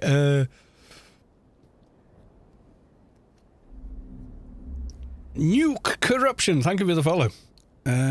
Twitch is weird. I unfollow channels without unfollowing. WTF. Yeah, that's weird. It's one of the greatest hits commercial that would wake you up in the middle of the night. Yeah, oh, legs. The whole... Go listen to ZZ Top Eliminator. It's a very distinct album cover. There isn't a bad track on the entire album. Remember this? The car, the headlights, and ZZ Top. I had this on vinyl. And it was a good one. Give Me All Your Lovin', Sharp Dressed Man. I got the 6. Give me your 9. If you're a guitar player, you just love it. So good. Doesn't ring a bell. I know I've heard it. You got me under pressure. And the ballad, I Need You Tonight. Legs, TV, dinners. If I could only... Yeah, there's like only 3 songs on it that aren't absolute killer, in my opinion. In my opinion. That's all. If you like them, you like them. I don't care. They wrote them. They're great. Come feel the noise. That's a cover of a song by a British band, I think, unless it's musically different. But Come Feel the Noise, spelt that way, is also a song for Here It Is, Merry Christmas, everybody's having fun. You've heard that? Same band.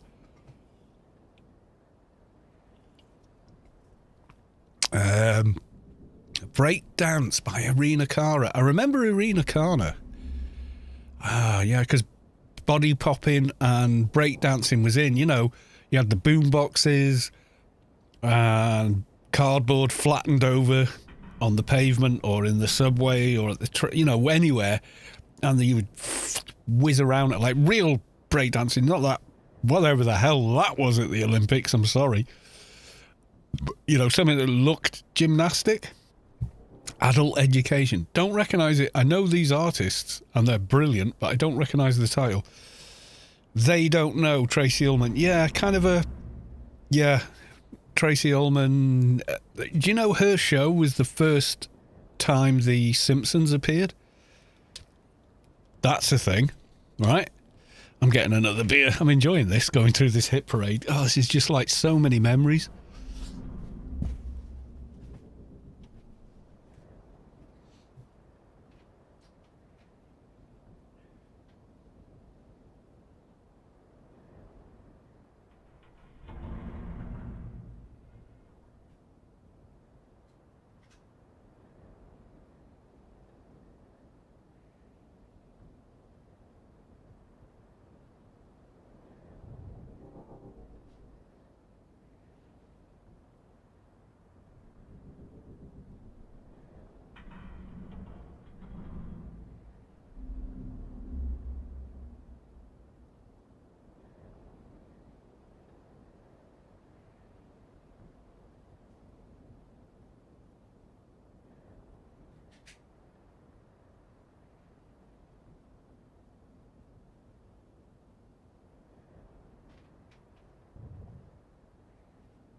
Thriller to be 78? No, Thriller wasn't released in 78. No, I'm sure that's an 80s album. Yeah, They Don't Know. It's like an old Motown track she covered to... Yeah. Billy Joel. An Innocent Man. Yep. Dance All Days, Wang Chung. Don't know. Oh, God, give it up. Earworm. Absolute earworm. Baby, give it up. Give it up. Baby, give it up. Great sing-along pop tune. Yeah. Pointer Sisters, yeah, Motown kind of pop. I'm so excited, and I just can't hide it. I know, I want you. It was reused on so many ads and stuff as well. Ray Parker Jr., I know who he is. Yep. I can't get over loving you. I can't think of it. Thriller, Michael Jackson, number 78. I would have thought it, yeah. I mean, 78 as in the list. Like, wow, I thought Thriller would be like, it must have been the year before or the year after. That song was everywhere. That song was on the radio all the time. That whole album was.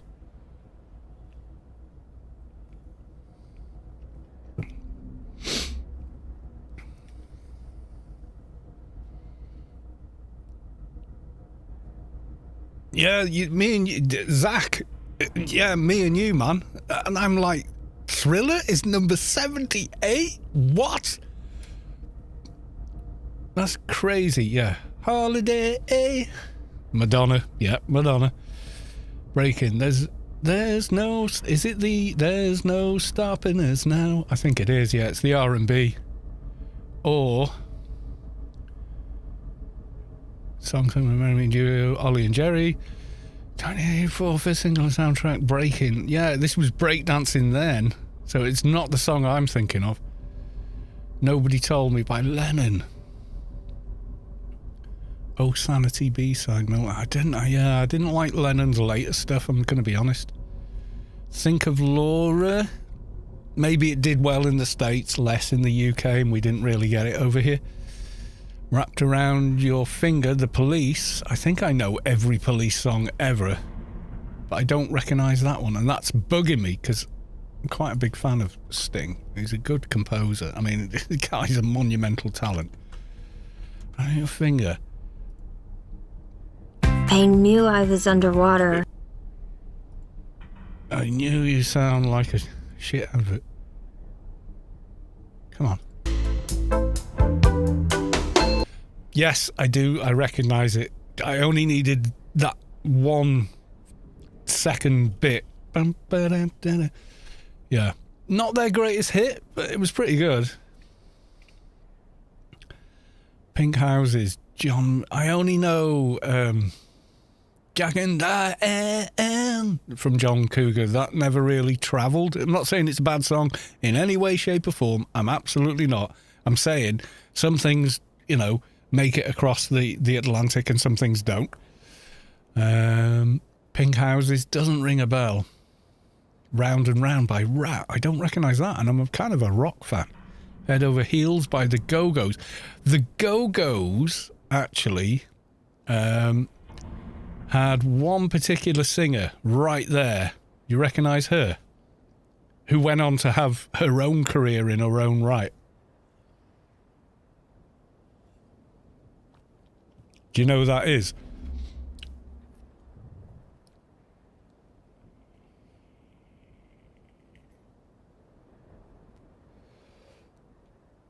It's Belinda Carlisle. Yeah, she went on and she did real well on her own. Fair play to her. Pink Houses. Yeah, Round and Round, Rat, Head Over Heels. The Longest Time by Billy Joel. Oh, and for the longest time. Yeah, I remember it. Tonight, Kool and the Gang. Not sure. Got a Hold on Me, Christine McVie. Oh, yeah. I don't remember that. Dancing in the Streets, Shalimar. Oh my God, Shalimar, yeah. Under Cover of the Night, Rolling Stones. It just always sounds like the Stones. On the Dark Side, John... These are getting hard now. New Moon on Monday. I don't remember it, and it's a British band. Major Tom Coming Home. Don't remember that. Magic, The Cars. Remember The Cars? I'd probably... If I heard it, I'd probably... That would trigger it, but the title isn't triggering it. When You Close Your Eyes, Night Ranger, don't know. Rock Me Tonight, Billy Squire. Yeah, I'm not sure. Yo Ma Be There. What year did they do I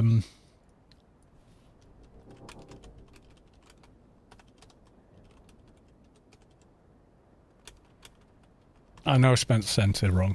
Centerfold hit. Jay Giles Band, Centerfold, 81 and 82. Have you guys heard that song? It's a massive earworm. Massive. If you that fair warning, if you do Google it and listen to it, it will be stuck in your head for a very long time. I'm just warning you now, but it is good.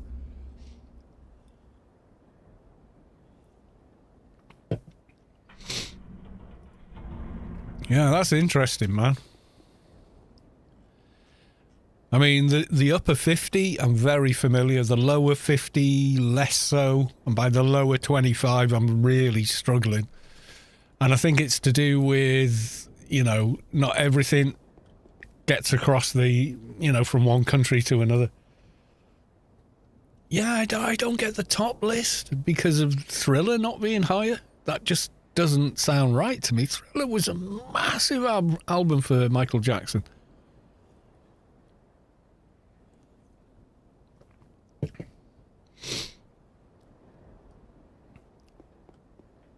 I can't believe... I mean, it can't be sales. It can't be global sales, that's for sure. I'm sure Thriller was like a multi-platinum selling album.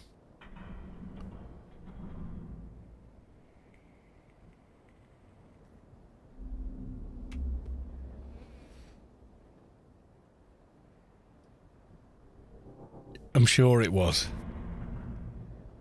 Was it like... Hang on. Was it kind of one of these deals where...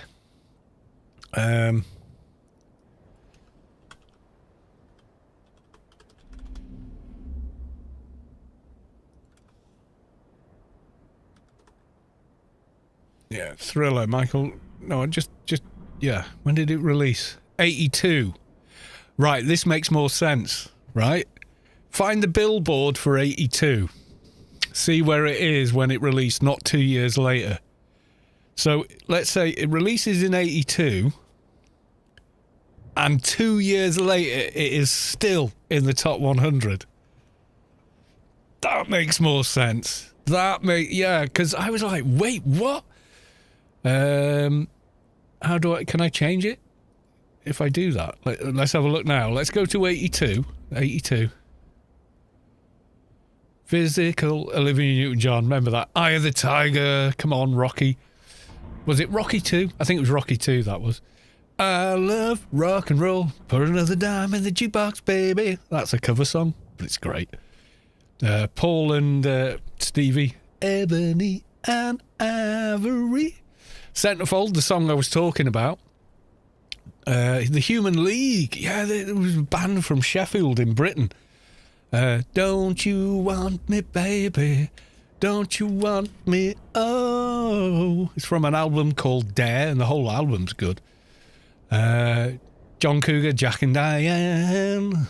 Yeah, remember that? Hurts So Good. Don't remember that one. Abracadabra. I want to reach out and grab you. I remember that. Hard to Say I'm Sorry, Chicago. I don't remember that. Tainted Love, Soft Cell. It's a cover. Tainted Love's quite an old song, but they did a brilliant version of it. Chariots of Fire was part of a movie, and there's no lyrics to sing. it's like piano and synth keys. It's a beautiful piece of music, though. Harden My Heart by Quarterflash. Don't know that. Oh, Rosanna by Toto. Rosanna.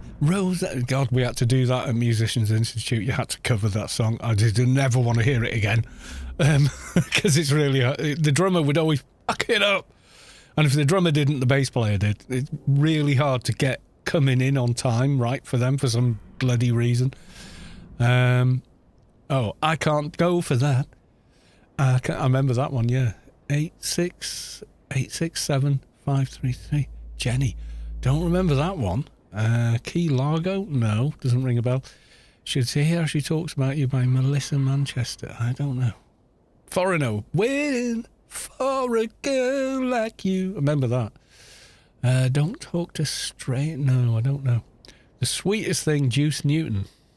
I remember something, but I don't remember that. Always on my mind, Willie. Well, this is classic. Shake It Up by the Cars, don't remember. Let It Whip, Daz Band, We Got the Beat, The Go-Go's, don't remember that. The Other Woman, don't remember that. Turn Your Love Around, maybe if I heard it. Sweet Dreams by Air Supply. I know Sweet Dreams by the Eurythmics, I don't know this one. Only the Lonely. Is it that one? Is it those guys? No, I think it's maybe not that, but same title. Who can it be now? Men at Work. And the only song I can think of for Men at Work was I Come From a Land Down Under, where women glow and men chunder. He just gave me a Vegemite sandwich and all that. Hold Me, Fleetwood Mac. I'm not familiar. I can't remember it. Eye in the Sky? No. Let's Groove? No. Journey. Leader of the band? I can't remember it. You gotta remember, this is 82, so I'm like 13 years old.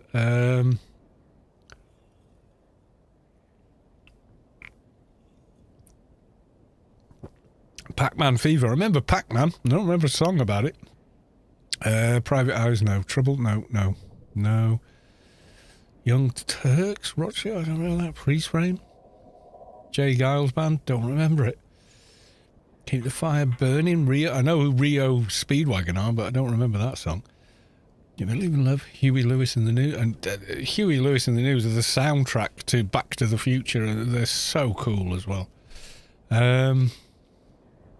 Why Do Fools Fall In? Dinah Ross, God, it's Motown track. Loving the First Degree by Alabama. Don't know that. Hunk on the Classics. I remember that. It was like basically orchestration, but it had been... Basically what they do is take classical orchestra music, but put it with a modern drum kit and such, and other modern instruments to kind of lift it out of, you know, the centuries it came from into 20th century. And it was yeah, people liked it. It was, you know, to me, I loved it, and it got me into classical music. I heard and then started listening to classical music in its native form, you know, and kind of like appreciated what it was, where your brain starts to be able to disseminate where instruments are playing and what bits of the register you're hearing instrument, you know. And not everyone, I guess, has that ability where they listen to music and they tell, well, that's someone playing with a bow on a stringed instrument, that's someone blowing through a brass instrument, and, you know. But yeah, I think it was Hooked on Classics got me into it.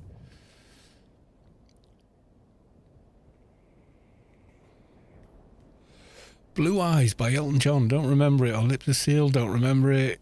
Could have been me, Sheena Easton. I remember Sheena Easton. Yeah, I remember Sheena Easton. I think maybe I had a pin-up. Did it in a minute. I ran so far. Oh, I remember this. These guys, you remember the, oh God, this is a recent photo. They had this weird hair. If I had a photograph of you or something to remind me. They were like this early techno pop band, and they had a couple of hits. I remember I Ran So Far Away as well. I ran so far. I can't remember what the hell the song's about, but I vaguely remember it. Take It Away, McCartney. I don't remember that. I probably would if I heard it. Denise Williams again. Can't Take a Miracle. Love Will Turn You Around. I think I remember that. Don't Stop Believing. Don't stop. Come on, when it comes on the radio, you're in the car, that radio is going up. It's one of them songs, all right?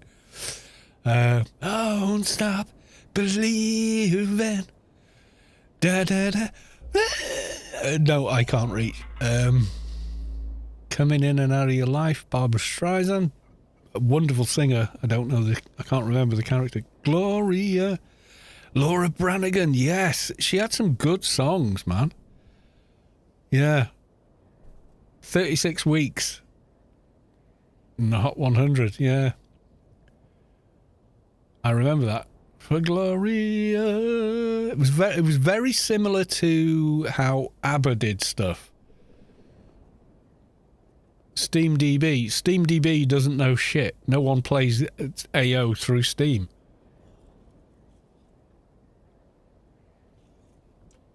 You know what else Steam doesn't do?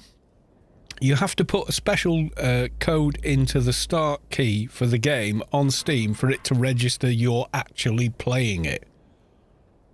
Steam doesn't mean shit as far as AO is concerned. Welcome on in, by the way. But yeah, Steam doesn't know shit about AO. 4 people. Right, okay, 4 people. Let's see if there are more than 4 people in this one playfield I happen to be in.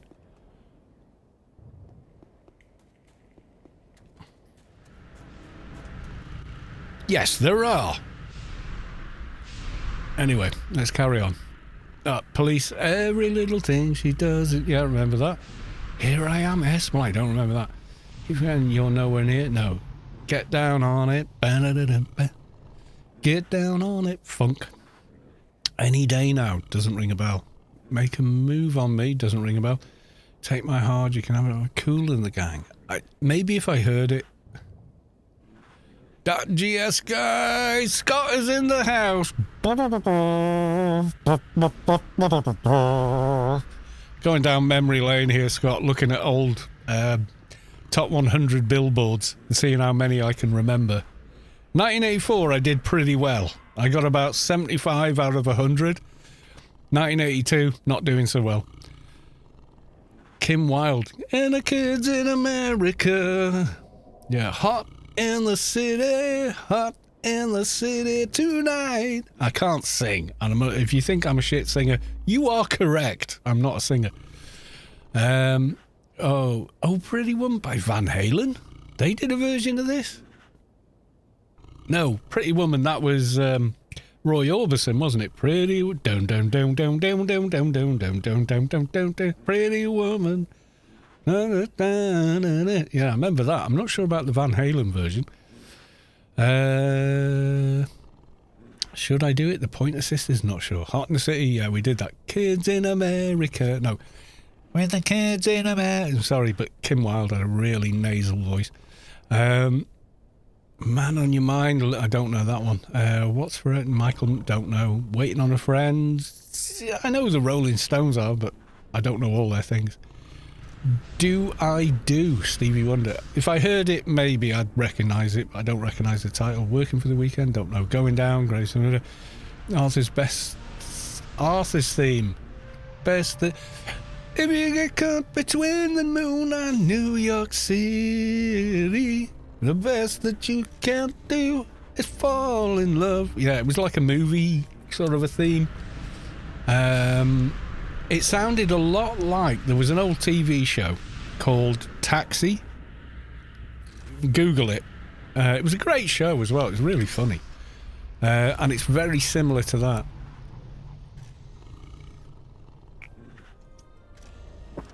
Okay, let's try a different year. Should we go forward? We go from 80... We went down to 82 because I can't believe Thriller wasn't at the top. And it turns out the year it released it was, and it was still there 2 years later. So let's jump ahead a bit. Let's go to 86. Come on, Scott, help me out. You were there. You remember. That's what friends are. Oh, no, Dionne Warwick. How did it go? That's what friends are for. Yeah. And it wasn't just her, it was a couple of other people on it. Lionel Richie. Say you, say me. Say it together, naturally, or something like that. Yeah. You remember? Yeah. Well, this is it. I was in the UK. You were in the States, so some of it doesn't, make it over, and vice versa. I Miss You. Climax? What the hell? No, this one I don't know. American R&B, Climax, 4th album, Meeting the Lady. I don't think we got it there. On My Own. Yep. Take these broken wings and learn to fly again. It was the most Miami Vice video, but in black and white, you've ever seen on MTV. And it wasn't about a breakup. It was about heroin addiction, but nobody knew. But it was good. It's still a good song. How will I know if he still loves me? How will I know? Yeah, it was a club classic. Party All the Time by Eddie Murphy. It didn't come. Yeah, we didn't get this one in the UK. Kiri. Oh, Kiri, is this the road that I must travel? Power pop ballad kind of a thing. It was cool. Addicted to Love, Robert Palmer. oh God, we used to cover this in my band. I'm not going to pick a guitar up and try and play it because I just thought about it and thought, I can't remember the first chord. Down, down, down, down, down. It was almost like Tommy Gunn. Down, down, down, down, down. It was almost that, but less twang and not as swung. You're gonna have to face it, you're addicted to love. And they had the backdrop, you know, and they had the supermodels all dressed the same with the same makeup, hair slicked back, and he's in the suit. Rest in peace, Robert Palmer. Yeah, that was good. Peter Gunn, that's it, Peter Gunn, yeah. Which I probably could play because it's one of the first things I learned. The greatest love of all is learning to love yourself, Whitney Houston. Secret love. Yeah, this was a end of the night club track, so when they wanted you to get the fluff out of that nightclub, you're done, we're going home, get on the dance floor and get off with whoever you met tonight, or sit there crying into your beer. Yeah. Secret lovers, friends and lovers, doesn't ring a bell. Gloria Lord, yeah. Carl Anderson, yeah. Friends and lovers. Friends and, I think it was very much like almost the same as Secret Lovers, you know. Gloria Love, Peter Cetera. Oh, was this the... Oh, hang on, beer. Cetera. So he left the band Chicago. Yeah. If I heard it, I'm pretty sure I'd recognise it. I just can't think of it enough to try and sing it. There Will Be Sad Songs by Billy Ocean. Kind of. Alive and Kicking. Remember this? Alive and Kicking. To your love. Yeah, stadium pop rock, you know. It was pretty cool as well. Never by heart, don't remember that. Kiss. Oh, I just want your extra time and your kiss. Remember that? Prince was amazing, by the way. You take me to your higher love. Winwood, you star. Stuck on You. Oh, there's so many versions of songs with that same name.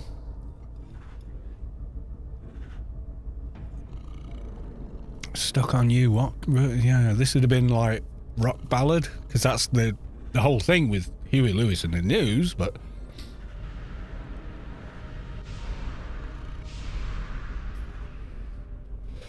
Not sure if I can remember it. Simply Red. Holding on. It's like a slow 80 BPM ballad. Sledgehammer. I'm gonna be burn your sledge. If you want to test your PA system is set up right, you play this song through it. It is the entire audible frequency range. There's so many instruments in it, and it's great. Had that animated thing where Peter Gabriel, he's much older there, but at the time was relatively young, still had dark hair, no beard and all his hair, and the train track is animated, you know, the old stop motion going around his head and plasticine and all kinds of mad crap. I wanna be a sledgehammer. And had this really nice kind of funk groove in the middle for the middle eight, like yeah,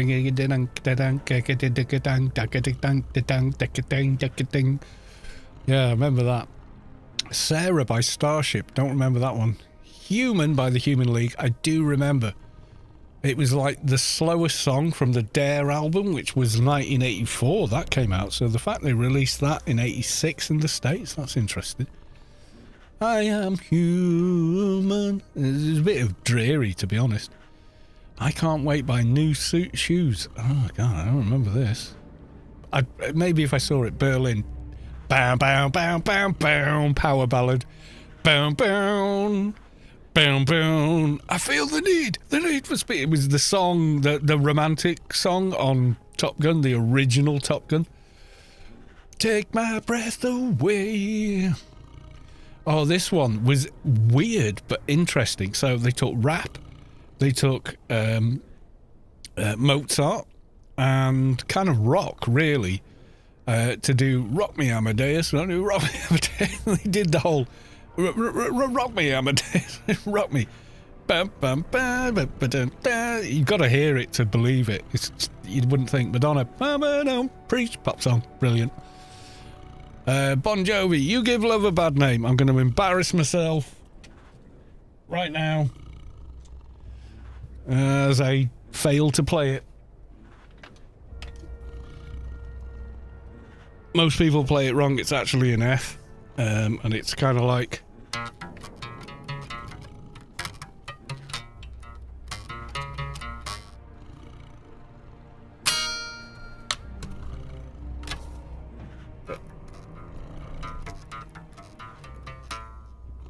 Oh yeah, make sure the tremolo arm isn't stuck on the desk.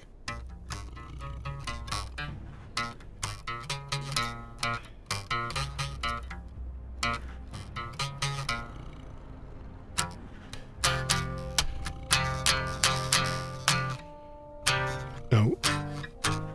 I've forgotten the rest of it. I've had a few beers. But yeah, we used to gig that. Yeah, I know it very well. Yeah, I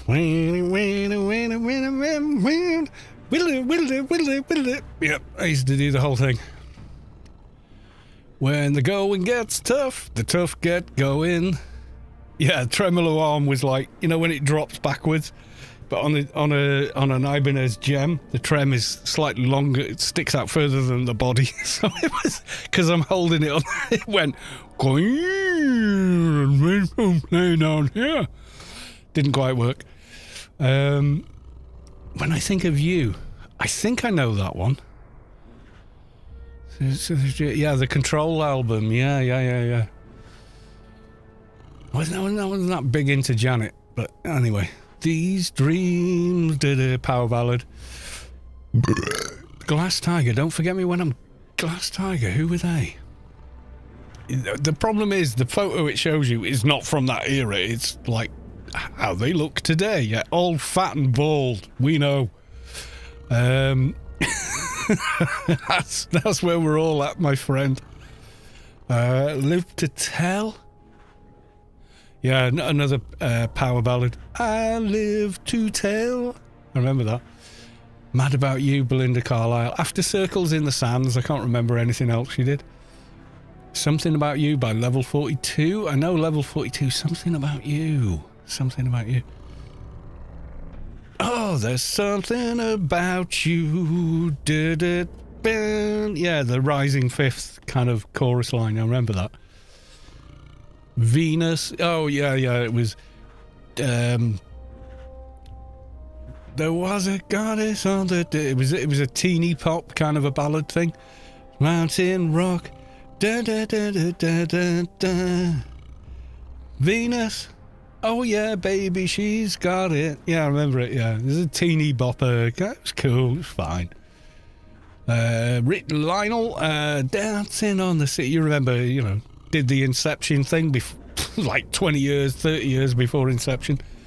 I think, was it Fred Astaire did it first or something, where they built a set where everything's glued down and he ends up literally dancing on the ceiling because the camera's fixed and they moved the set. Oh no, the camera's fixed to the set and they rotate it and it, you know, gravity carries on working. Dancing conga, Miami. Well, the only conga I think is I conga, and people in the UK, if it's the same one I'm thinking of, they would all sit down on the floor for some fucking reason. I have no idea why, but this was the thing in the UK. So they all sat like inside each other's laps with legs kind of spread in front of them, and and go clap on the ground, clap over your head. Clap over there. I remember it. I can't remember why the hell we did any of that, but when it came on, everyone did it, and it was such a big laugh, you know? And it was a massive icebreaker at a party. Cyndi Lauper, True Colours. She sings like God, not an octave, but like a fifth or seventh above my natural range. So it's difficult to sing anything by Cindy. But I love her voice. So pure, so honest. It's great. The true colours like pours so much emotion into her stuff as well. You should really go back and revisit Cyndi Lauper. She's massively underrated. Kenny Loggins again. Okay, so another Top Gun hit. Bam, bam, bam, bam, bam, da, da, bam, da, bam, bam, da. Danger Zone. Yeah, this was the music in the background while they're flying the whatever jet it was in the original Top Gun. This one I remember. FM synths. What have you done for me lately? I remember that. Howard Jones, yeah. He was the one that did What Is Love? Anyway, yeah. What is love? Anyway, does anybody love anybody? Yeah, that guy? Yeah, he did this, but I can't quite think of it. What have you done for me? No one is to blame. I can't quite remember it. Remember him, though. Sly Fox. Yeah, this was a massively produced kind of pop rock ballad. Let's Go All the Way. There's quite a lot of guitar in it.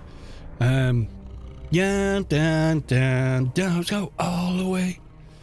I remember it, yeah.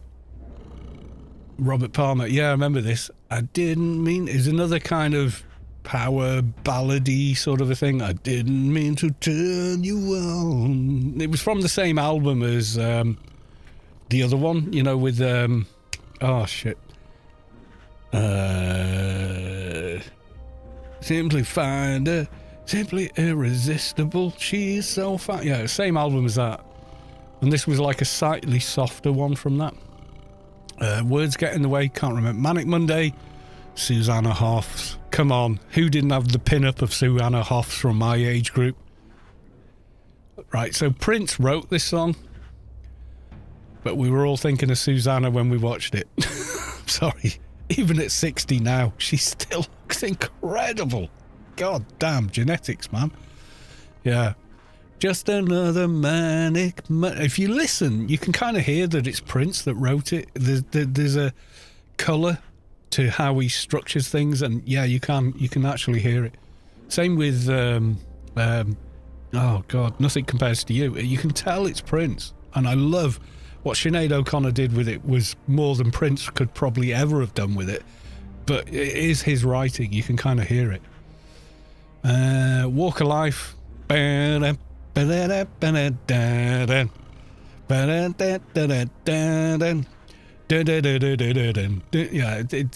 like 1950s rock and roll redone and done well. You know, it was a good song. It'd get people up at a party. Amanda by the Bostons. Don't remember that. Two Hearts, not sure. Crush on You. Is that no, the Jets. They were like a Tongue Remembering Music Family. I'm not sure. That Crush on You, I've heard the title a lot of times. If You Leave by OMD, Orchestral Maneuvers in the Dark. Not sure. Invisible Touch. Oh yeah, she's got that invisible touch. Hey, Sade, Sweetest Time. I remember Sade. Can't quite remember this. Nothing. She didn't really have very memorable, distinct songs. In Excess. What You Need. Oh yeah. This is like. Was this the one with the dun dun dun dun dun dun dun dun? I think it's that one. I'm not 100% though. Because the title isn't the lyric. Do you know what I mean? It's one of those songs where it's easy when the title is the same as the lyric, but I think it's one of the ones where it's not. Talk to Me, Stevie Nicks, I can't remember. Nasty, Janet. Like I say, I was never into Janet. Take Me Home Tonight, Eddie Money. Yeah, just to put old pictures from the period, give us a chance. Jermaine Stewart. Yeah, this was a weird hit. We don't have to take our clothes off to have a good time. I remember he was on Top of the Pops. I remember it and just going, what a weird song. But it was very poppy and nice, and you know, it was popular. Oh, Lisa and the Cult Jam, yeah. All cried out, I took a whole lot of loving for a handful of nothing. Yeah, that was a good song. Wham. Oh, yeah, I'm your man. They were a massive thing. Perfect Way, Scritti Politti. Remember Scritti Politti, meaning political writing in Latin? Yeah, Welsh singer-songwriter, Green Cartside.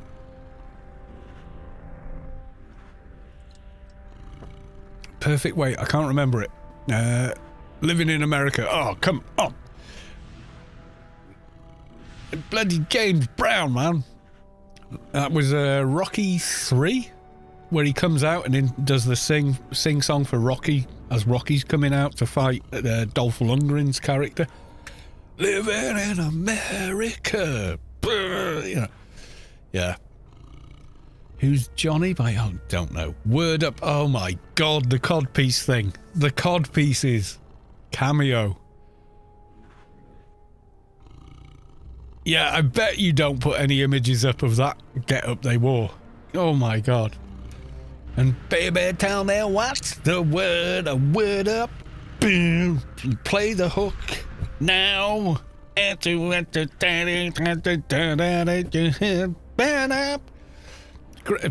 brainworm of a song. It was good, but yeah. Oh, Sammy Hagar with Van Halen. Oh, tell me why this can't be love. Yeah, interesting effect on the guitar as well. Mike and the Mechanics, Silent Running on Dangerous Ground. Mike and the Mechanics are fantastic, but I can't think of this song. It's one of them is a guitarist from Genesis, and the other one is another singer and guitar player, and it's called Mike and the Mechanics. They've done some amazing stuff, but I can't think of that one. Typical Male, Tina Turner. I'd probably know it if I heard it. Small Town, John Cougar. Yeah, after Jackie and Diane, I kind of don't know. Tarzan Boy was a one-hit wonder. And the intro sounds like the Tarzan yodel. And then the rest is completely unmemorable. All I Need Is a Miracle. I think I'd know it if I heard it. Sweet Freedom, Michael McDonald. Yeah, when he looked like that. But Michael McDonald today, yeah, he's older. Not sure. Rumours, Timex. I don't remember them. If I heard it, I'd probably recognise it. Life in It, don't know. Dream Academy as well, yeah, they're like prog rock. Bad Boy, Miami Sound, Sleeping Bag. I don't remember this. What album's this from? Afterburner. That's the album after Eliminator, but I don't remember it. If I heard it, I'd probably recognise Gibbons and the band, but Tonight She Comes, The Cars. Again, I don't know this one. Love Touch, Rod Stewart. Never been a massive fan of Rod. I Love Bizarre, not sure. Throwing It All Away, Genesis, not sure. Regina Baby Love, don't know. Nikita, I remember this. Oh, Nikita, You and I Know. It got a lot of airplay on the UK because it's Elton John, he's, you know, home crowd and all that. Take Me Home by Phil Collins, not sure. The song that reignited Aerosmith's career as a band, Walk This Way.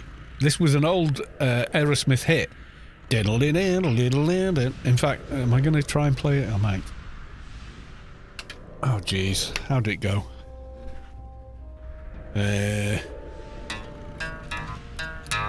No. Oh, bloody trem arm. Stay like away from the desk.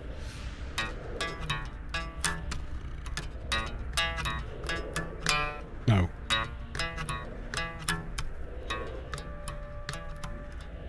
Something like that.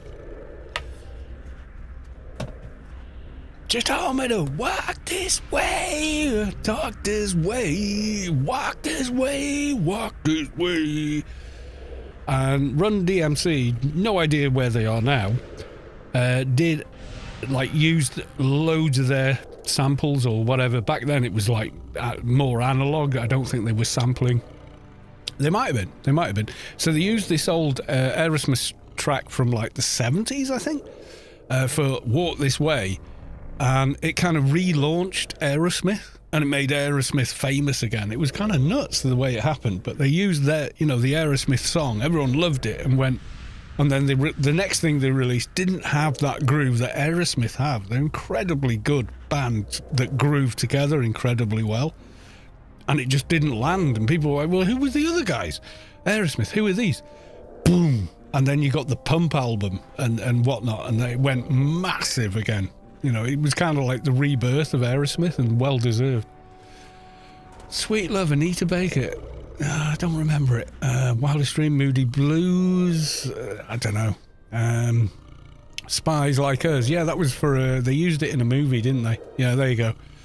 So you got Dan Aykroyd, obscurely Paul McCartney, Chevy Chase. Is it Chevy Chase? Who is it? Dan Aykroyd. Yeah, Chevy Chase. Spies Like Us. Yeah, I remember that. A movie song, it's fine. Object of My Desire, don't remember. Dreamtime, Daryl, no. Tender Love, not sure. King for a Day, I know who the Thompson twins are, but I don't remember that. Love Will Conquer, Lionel, not sure. Go Home, Stevie Wonder, I don't remember that. Go on, let's pick another year from my era. Well, I get another beer.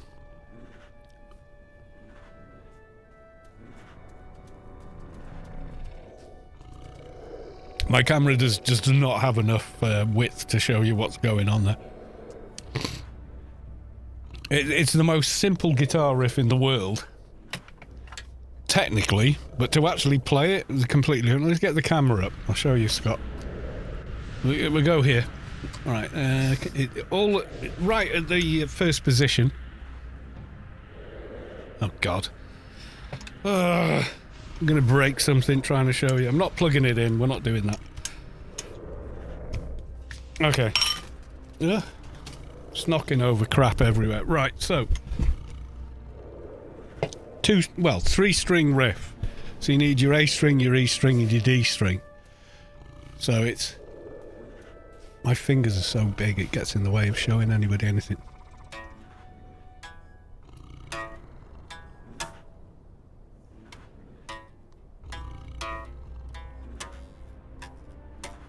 I think it goes to G, actually.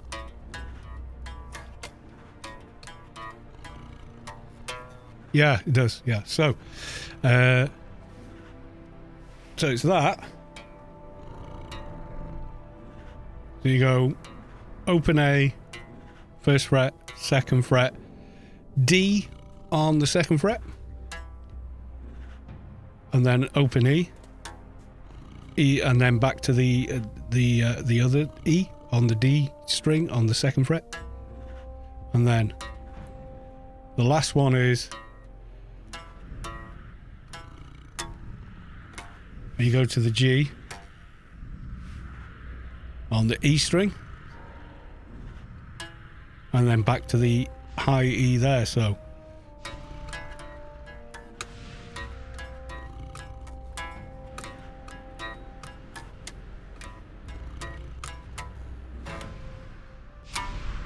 and that goes to like a C, the whole.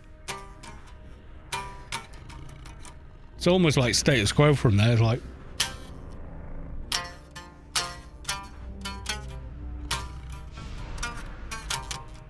It's almost that for the rest of it. I can't quite remember it.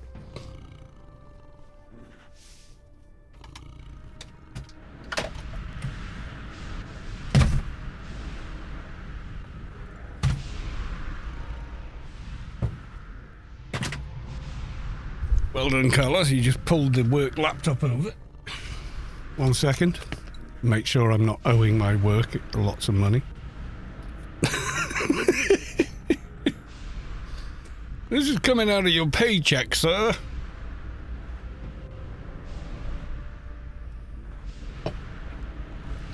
Let's take a look.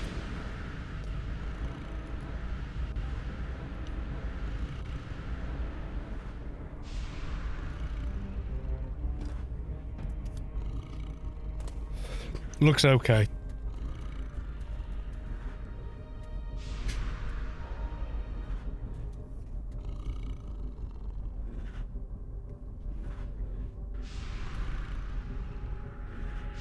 I'll deal with it later. Yeah, the screen's all right.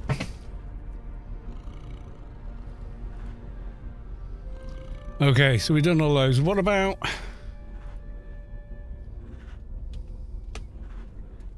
$1990. So we do that. Oh, it's not going to be good. Hold on, Wilson Phillips. I think I know it. Wilson Phillips. Yeah, maybe. Must have been love, but it's over now. Yeah, it was like their biggest hit, that. We talked about it before, Nothing Compares to You, Sinead O'Connor, written by Prince. Poison. You know, I know an Alice Cooper song by that name. I don't know that one. Vogue. Yeah, all this stuff. Vision of Love. I've never been into she's an amazing singer, but I've never been into her songs. Another Day, yeah. Another Day in Paradise. I remember that, yeah. Oh, think twice. Hold On and Vogue. There's a few songs called Hold On. I'm not sure I know that one. Maybe if I heard it. Cradle of Love, Billie Eilish, I'm not sure.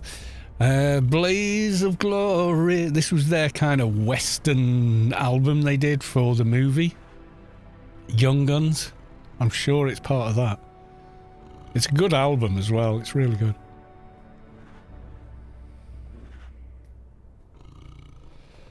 Do Me by Belle Biv. No idea. How am I supposed to live without... Oh, how am I supposed... Michael is just like an epic singer. Live without you. Yeah, massive power ballad. Great singer too. Technotronic, Pump Up the Jam. I remember that. Yep. Opposites Attract, Paula Abdul. I remember, yeah, that was a kind of one-hit wonder, wasn't it? Opposites. She did a... It was almost... I think it actually came out before Who Framed Roger Rabbit, but she's basically doing a video which is Who Framed Roger Rabbit, singing Opposites Attract. Was it just her? Or some other singer? I don't know. Escapade? Don't know. Janet? No. All I Want to Do Is Make Love to You. Yeah, Power Ballad by Heart. Remember that? Close to You, Maxi Priest. Is that the reggae one? Yeah. I just want to get close to you. I remember that. Black Velvet. Yeah. Dun, dun, dun, dun, dun, dun, dun, dun, dun. Bum, ba, bum, ba, bum, ba, bum. This little like two-step in 4/4. Black velvet in a little boy's eyes. Black velvet. Dun, dun, dun, dun, dun, dun. Great song. Release Me, Wilson Phillips. Not sure. Don't know much. Oh yeah. I don't know much, but I know I love you. Remember that? All Around the World, Lisa Stanfield. I, been around the world and I, just can't find my baby. Remember that? It's kind of a Motown redo, but really good.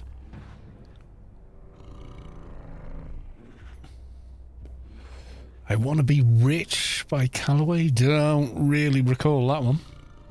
She Ain't Worth It. Bobby Brown, don't know. Wishes Came True, Sweet The Power, not sure. Can't Live Without Your Love and Affection. Nelson. Can't think of it. Maybe I'd recognise it on hearing it. Love Will Lead You Back, don't know. Don't Want to Fall in Love, don't know. To Make It Right, Sending All My Love. Is that? I'm not sure. Unskinny, bop, bop, bop, bop. Dares me away. I remember that. Step by Step. I never got into boy bands in my life. Dangerous by Roxette. I like Roxette, but I don't remember Dangerous. Billy Joel. We didn't start the fire. We're still singing that song now. We're memeing it. Like arguing on the internet. It's great. It's a brilliant song, though. I Don't Have the Heart, James Ingham. Don't know. Downtown Rain, Rod Stewart, I'm not sure. Rhythm Nation, I think I remember this one, but I couldn't remember the melody. I'll Be Your Everything, not sure. Rome, the B-52s, haven't seen them in a while. Everything, Joan Watt, not sure. Back to Life.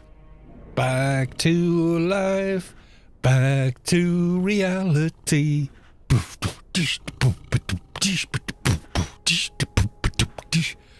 Remember that?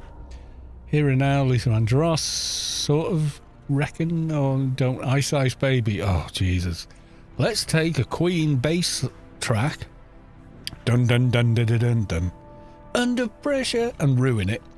That's all I want to say about that. Blame It on the Rain, Milli Vanilli, who actually turned out to mime everything they ever did.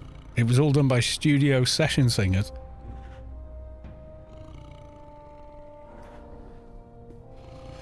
And they got caught. But never mind. Have you seen her?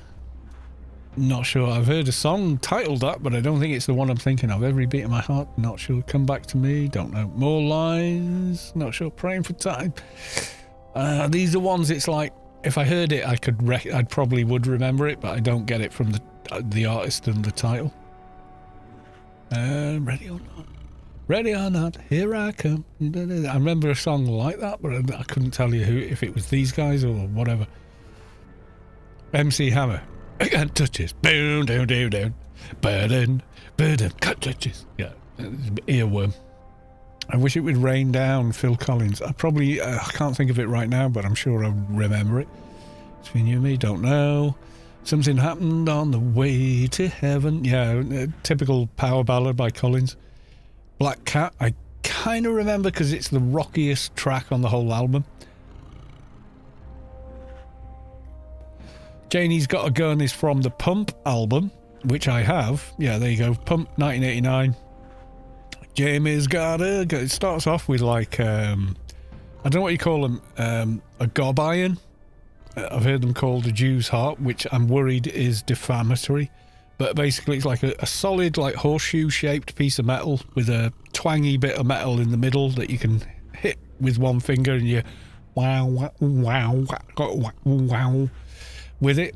I'm not sure what the actual instrument's called, but yeah, it had like that and, you know, all the percussive instruments that you had in school that for people that couldn't play an instrument, they give you something that was percussive. It was like all of them in the beginning. Janie's Got a Gun. It was good. The whole Pump album is fantastic, actually. The Humpty Dumpty Dance. I don't know. I'll Be Your Shelter. Free Falling. Oh yeah, Tom Petty. Free Falling. Giving You the Benefit. Don't remember. Enjoy the Silence. Depeche Mode. And like DM. It's what you need. Like every song is in D minor. Not true, but a lot of them are. Love Song, Tesla. Don't know. Prince of Love, Bad English, not sure. Girls Night Out, don't know. Wishful Thinking, King of Wishful Thinking, remember that. What Kind of Man Would Be, Chicago, I Remember You, Skid Row, Get Up, before the 90s, Technotronic. Get Up. Is that the remixed Get Up by James Brown or something? There's a few of them. Here we are, not sure. Epic. Oh, yeah. You want it all, but you can't have it. It's like the most mixed up thing you've ever heard. It was great. Just like Jesse James. Yeah, just like Jesse James. Remember that? Love Shack. Yeah, everyone, B-52 is one of their biggest hits. Love Shack. Love Shack, honey. All or Nothing. Milli Vanilli. Unmemorable. Romeo, don't know. And Everybody, Black Box. Black Box, where I think I would know it if I heard it. The Oh Nows. White Whip Appeal. Oh Girl, Paul Young. I know Paul Young, he sang a lot of good ballads, actually. A lot of them were like covers, but even so, he was a good singer. It's Just the Way That You Love Me. If I heard it, I'd know. We Can't Go Wrong. The cover girls. When Am I Back on My Feet? Michael Bolton. It always sounds like Michael Bolton, and he's unbelievably good. Make You Sweat. I think I know that, but I can't think of the melody because there wasn't much of a melody. This one, yeah, for the charity record, maybe. What It Takes. Is that from Pump? I think it is. Yeah. I can't think of the melody to it though. Forever by Kiss. Never was into Kiss. Jerk Out the Time. The Time were a band that appeared in the Purple Rain movie. But in the movie, Prince beats them at some Battle of the Bands concert. So that's about it. That's all I know. Just a Friend, Bismarck, Whole Wide World by Don't Even Know. Without You, Motley Crue, Not That Sure. Swing the Mood, Jive Bunnies, and the... Oh, yeah, it's just like a producer song. There's no real band. Playing like everything from the 40s to the 60s, just mixed up in a studio. Jive Bunny. No, I mean, there's a certain amount of artistry that they did it, but, yeah. Thieves in the Temple by Prince, I'm not sure. James, oh no, James, oh no. No.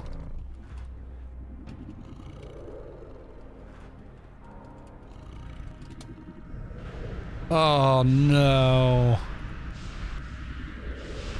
Oh, yours as well. 93 years old though, guys. 93. Good innings, James. We love you.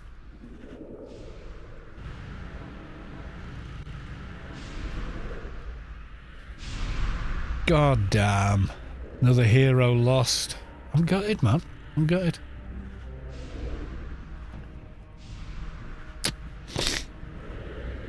Oh, that's a shame.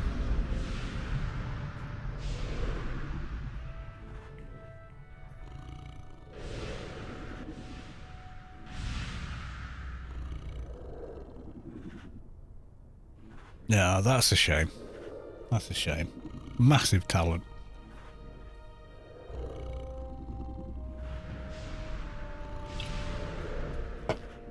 '93 though, dude. If I live to 93, I'll be more than happy.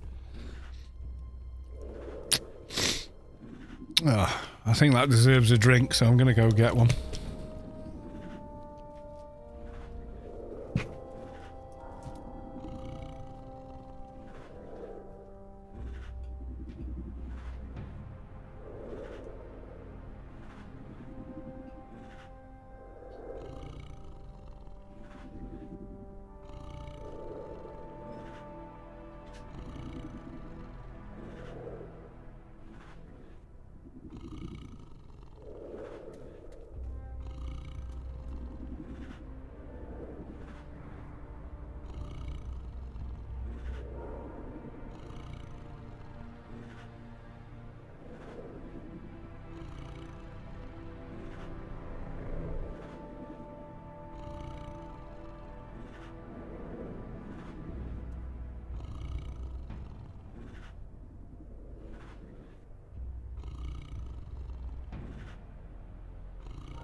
If I live to 93, I'll be more than surprised. Yeah, me too. I think if I'm lucky, I might make 80.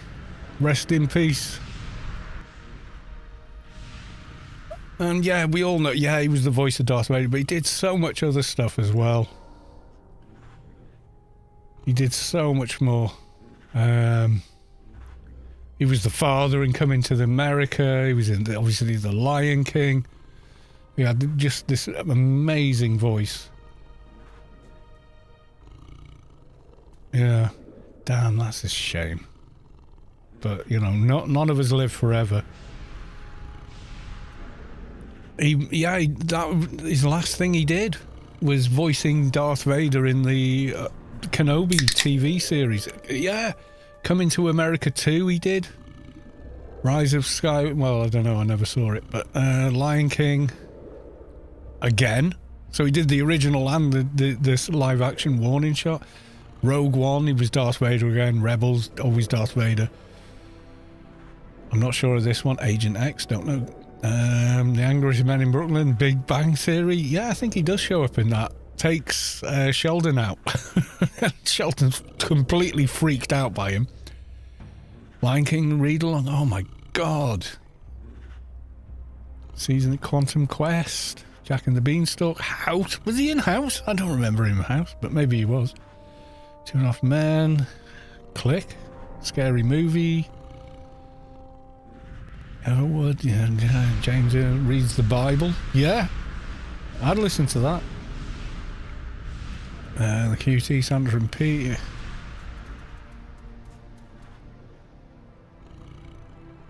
Yeah, guested on The Simpsons, Monopoly, Star Wars. Yeah, anytime they needed Darth Vader, it was James. Stargate 1, Casper Alone, Second Civil War, Timepiece, Third Rock from the Sun. I think I remember that one. Judge Dredd, was he in it? The Stallone version? I can't remember. Signs and Wonders. Did a lot of voice acting as well as like acting. Like film movie acting. The original Lion King, yeah, of course. Lois and Clark, was he in that? I didn't watch all of that. Picket Fences, Naked Gun, yeah, I think I remember that. Law and Order, no, I never watched it. Meteorite Man, no. They used it, I mean, his voice was all over the place. Lincoln as well. Scare One, Sneakers. Yes, I remember him in that. That's where they had the machine that could break any code. I remember that. Best Conan villain ever. Absolutely, yeah. The original Conan with Arnold. Nightwave, Grim Fairy, Prairie Tales. Hunt for Red October, yeah, I remember that. Best of the Best, I think I remember it. Saturday Night, yeah. Teach, Three Fugitives, LA Law. See, we don't get all these shows in the UK. Pinocchio and the Emperor of the Night, Gardens of Stone, Highway to Heaven. I remember Highway to Heaven.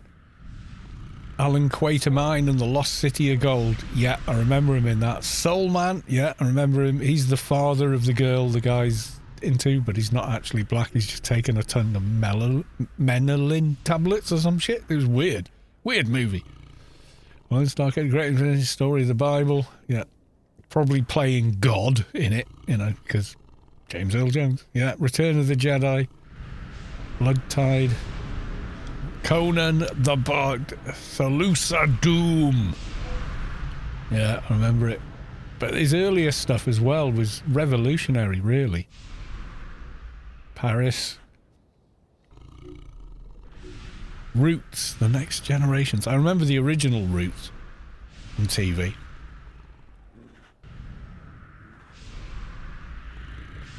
Was he in that as well?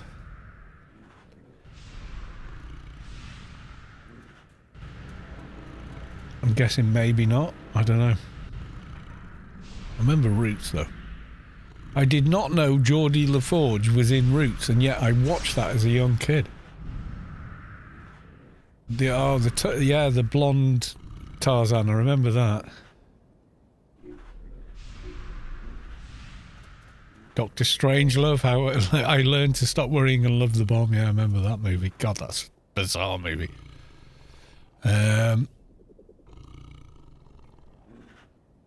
Guiding Light, I'm sure he did more than that though. Man alive. Guy did a hell of a lot. I very much doubt I will get there. So, cheers to you, James Earl Jones. Thank you.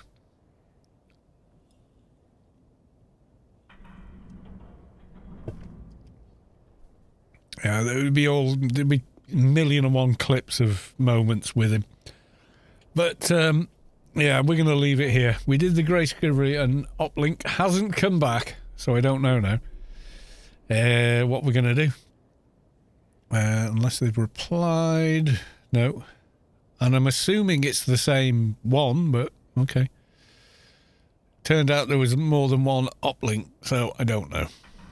But there we are. Oh, ITC planet-wide announcement. Potentilla, excuse me, has been awarded the highest honorary rank for outstanding dedication to the defence of Rubicon. Congratulations.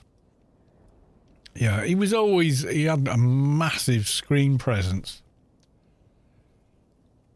Because even in that movie, you know, and he's got the shoulders and all that, before we're all freaked out by him turning into a snake, even at the very beginning of that movie, he dominates it, you know, he's brilliant.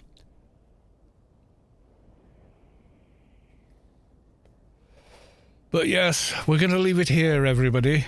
Yes, we are. So thank you all for coming along. Yes, indeed. Love you all. I will miss you all. And I will see you in the next one, which is likely to be Friday. So sorry we went kind of off tangent there tonight. We got talking about music and, you know, never bring up music to a musician. They will just keep going and going and going and going. Sorry. Anyway, love you all. Bye for now.